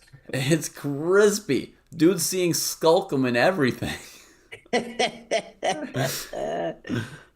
Yep. Okay, I got to change my bar to 2.5 now. Oh, man. Yeah.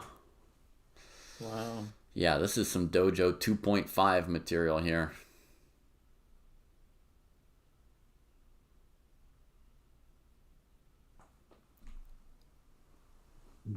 Ay, ay, ay.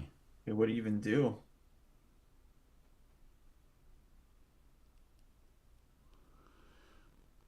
Now the critters. Is knight b8 like literally like the only, or is he going? He's going knight d4 probably. Knight d4. He's gone and then knight some- b8. Oh, he went knight b8. Oh my god. Yeah. Gukesh. This is not hard to play in time pressure either. This is not. No, You know. queen c5 before rook e7 even. Yeah, I like that. 7. Played. Okay, rook c8 played a tempo. Gukesh now playing on the clock. Queen b6 is an obvious choice. Queen v6. Yeah. or b4. They say that the queen is the worst blockader. Yeah. And we're seeing here. Okay, Ding, do not offer a draw. Got this. Yeah. Come on, Ding. The whole world is pulling for your buddy. Take this kid down. Thank you. Thank you. It's not nice to take kids down. No, teach him a lesson. It's the full nasty. I mean, if it's going to keep going, I have to keep moving my bar up, unfortunately. It's just disgusting, but... Yeah. Plus 2.5. I'll keep it at 2.5. I mean, wow, dude. Chest Under Fire, thanks for the gifted subs. Wow, he's even going to allow rookie 7. It's just like, screw it. Oh, rookie 7, bro. Oh, no.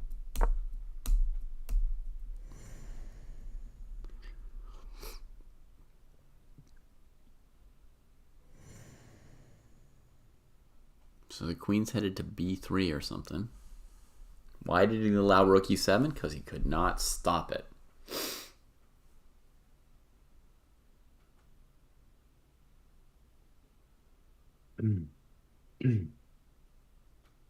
I would have had some dignity and played rook fe8. But I mean, I guess Oh, there's really? some dignity in being like, you got to move the knight in, man. I would have resigned. Rook e7, queen b5, d7, rook c4. It's getting ugly. Well, it's been ugly, I guess. But If there were refs in chess matches, they'd be stopping him. D7 pushed. First of all, I would definitely not resign, David. What are you talking about? There's a little time pressure going on. How about rook e8? Then would you resign? Oh, he played Rook queen E8 e3. right now. Dang, he played queen e3. That's fine. Come on, Ding. Did you see rook e8? That was... I saw it, boss. But you don't have to be so fancy all the time. Okay. Ding. Come on, Ding. Tactics are on, okay? Tactics are on. You can play with tactics. Queen E3 is good too. Yeah. But I mean, the thing about the way he's playing it is it's just inevitable, right? He can move the next d pawn up, unlocking the g2 bishop and so forth. I like bishop d6, intending rook e8. That's a nice Yeah, one. bishop d6 as well. come on, Ding. Come on, Ding. Anything. I really want him to win this. He has to win this. Just for his sake.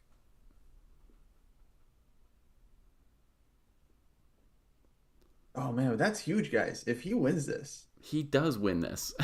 He does. if he wins this, No he- longer an if, dude. He he could goes play. back to being the favorite. He could play king h1 here, and he would win this.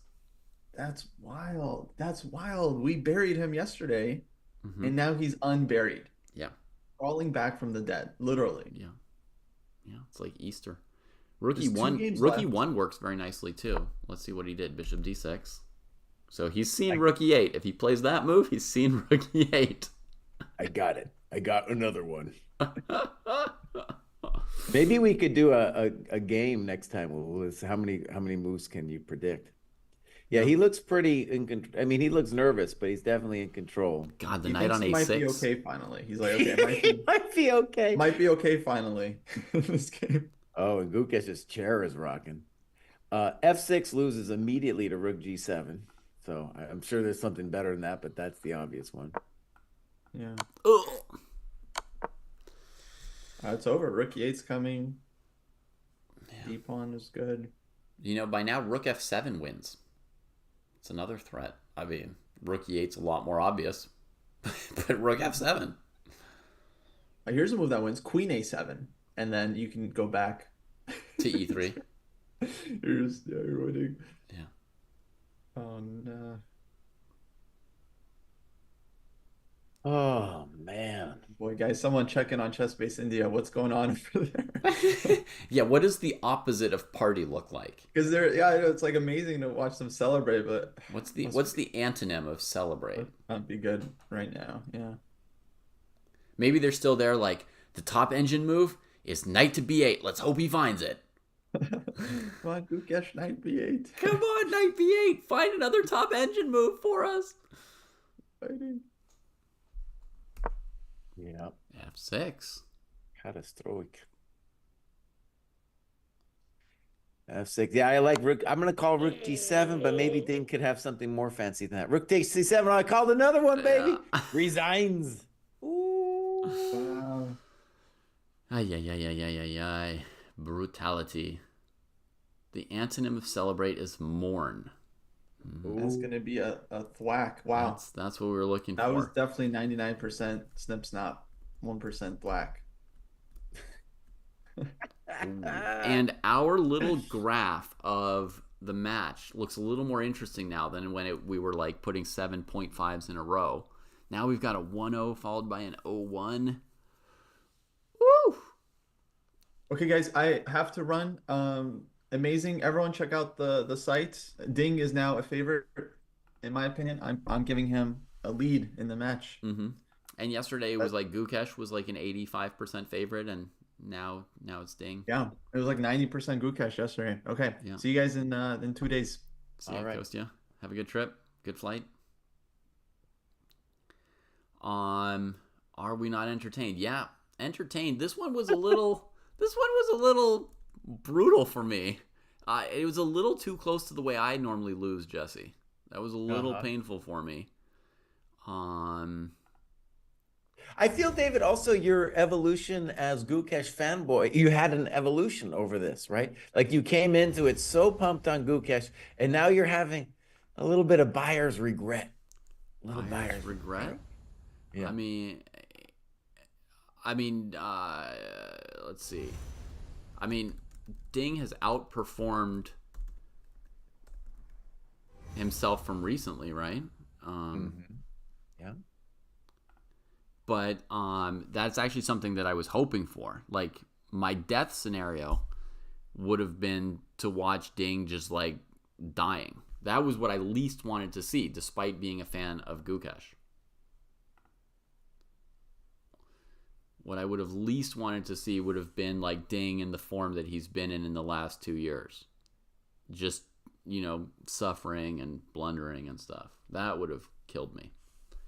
I couldn't have watched. I imagined it in my dreams and was like, I would have to cut off after a few rounds.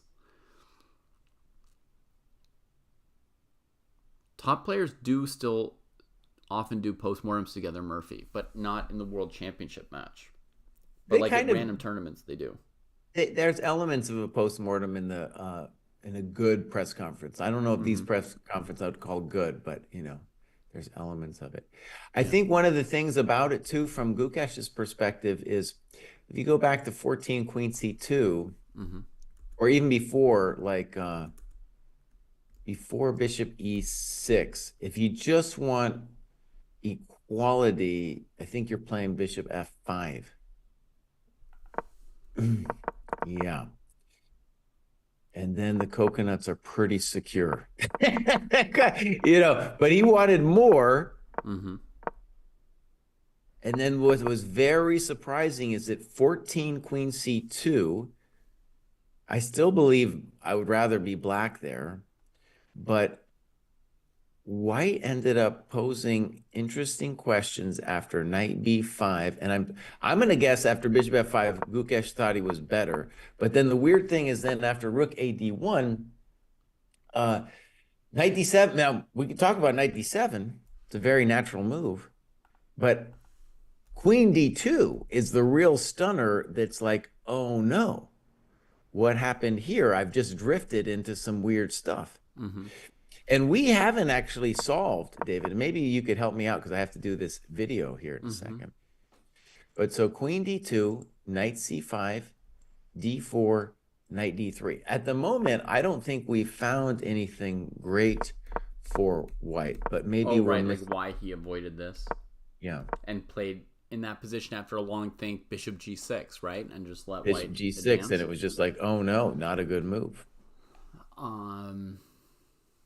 Yeah. I'm going to look at this with you here. I just wanted to add one thing about postmortems for the person asking about it. One of the best games of the year was at an open, and it was Fedoseev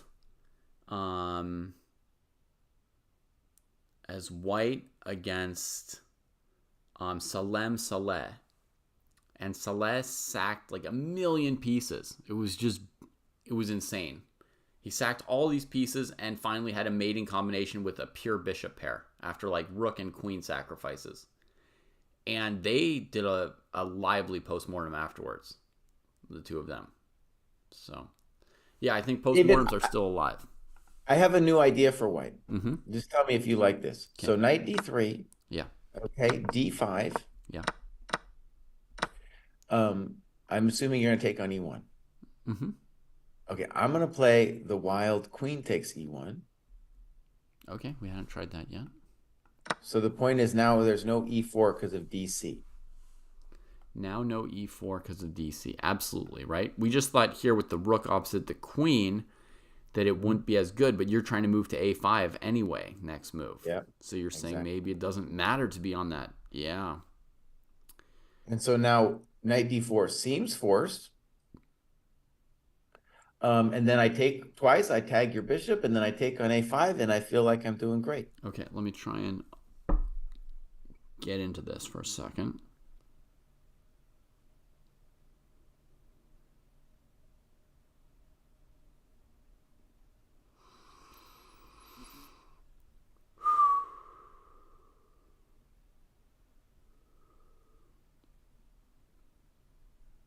That's a nasty little situazione.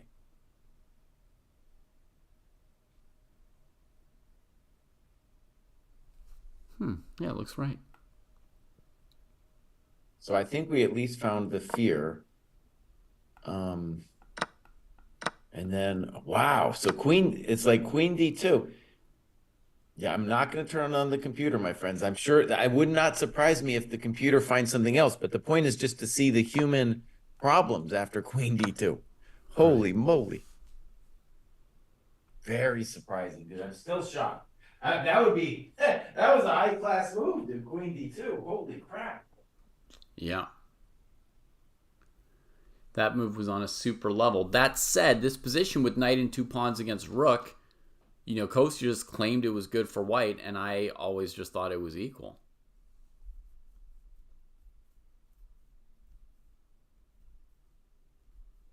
Yeah, I don't even know where the claim of the advantage comes from. It just looks like a position to me, pretty balanced. Rook versus knight and 2 pawns. One of them a nice center pawn. Good. Reasonable.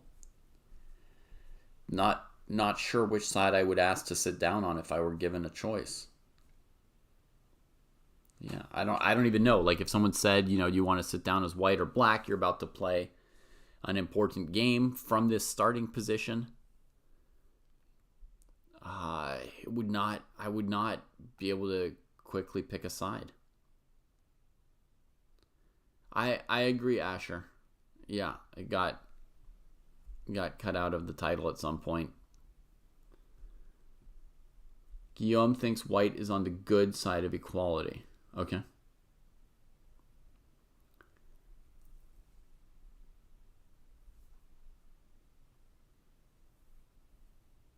David, sorry I left there for a second, boss. But I just want to say you're out of your mind to say that position you don't know. Mm-hmm. Okay, give me a break. Of course white is better. The rooks don't have any files. What do you mean? I got these massive pawns. I'm crushing. The rooks have the whatchamacallit, E file. What? Okay. Well, I'll tell you what. I got to go do this vid soon, but let's do that line, and because maybe it'll be interesting. So I do think we're agreed that this knight d3 d5 queen e1 thing is the question mark. Mm-hmm. And then you're going knight d4. I take with a knight. I take with a knight. Yeah. You go bishop g6. Yep. All right, queen a5. All right. I don't even know if bishop g6 is right, but you can change your mind. You can do whatever. I don't know. I'm just putting on g6 just to make some more moves, right? Okay.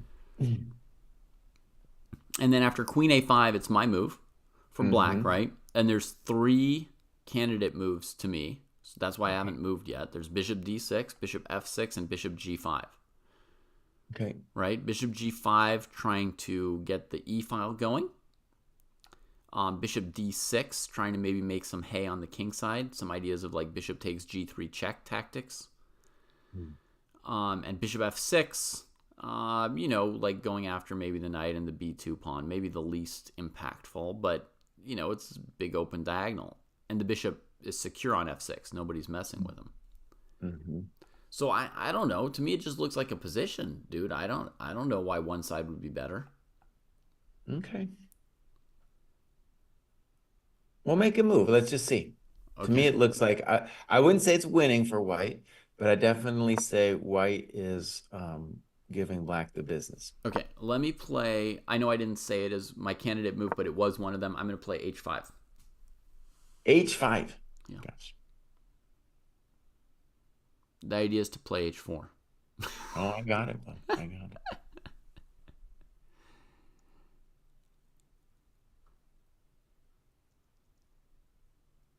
So white has a lot of good moves. C5 is a good looking move. Knight B5 is a good looking move. Maybe I don't really want to play H4, but I could also play H4.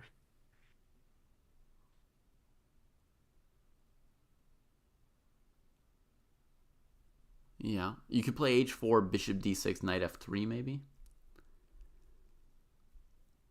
No, just king G1. I don't know what you're doing over there. King G1. Oh, actually, no, there you could mess with me, I guess.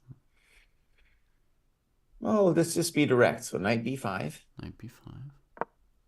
h4. Oh, maybe I should stop your threat. It looks like a real threat to me.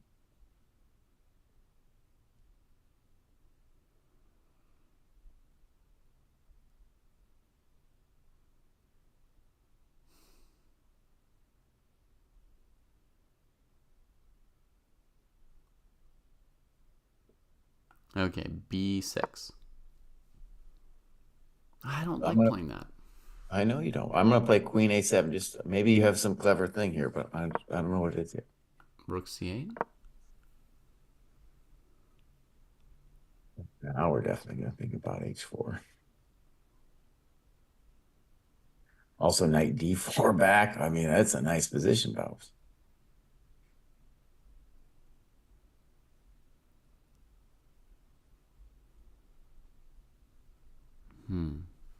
That's terrible, David. That's what's known as terrible in the business. B4 even. I can do all kinds of things. Okay, I'm gonna go do this vid, boss. Mm-hmm.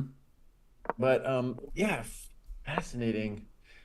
And I think one of the interesting things about my recap vid is there's real questions on a human level, like that the drift was very surprising how fast it happened, and gosh, with the queen d2 stuff. Yeah, after queen d2. Well, I guess the bishop g6 move was probably pretty bad, right, Jesse? Because after queen d2, I mean, he couldn't trade on d4 anymore because the knight on d7 was just done. But the weird thing was, we all of a sudden after queen d2, we couldn't find equality anymore for black. What do you mean? There's this option here. Which one? Oh, this one? No, this one's clearly better for white.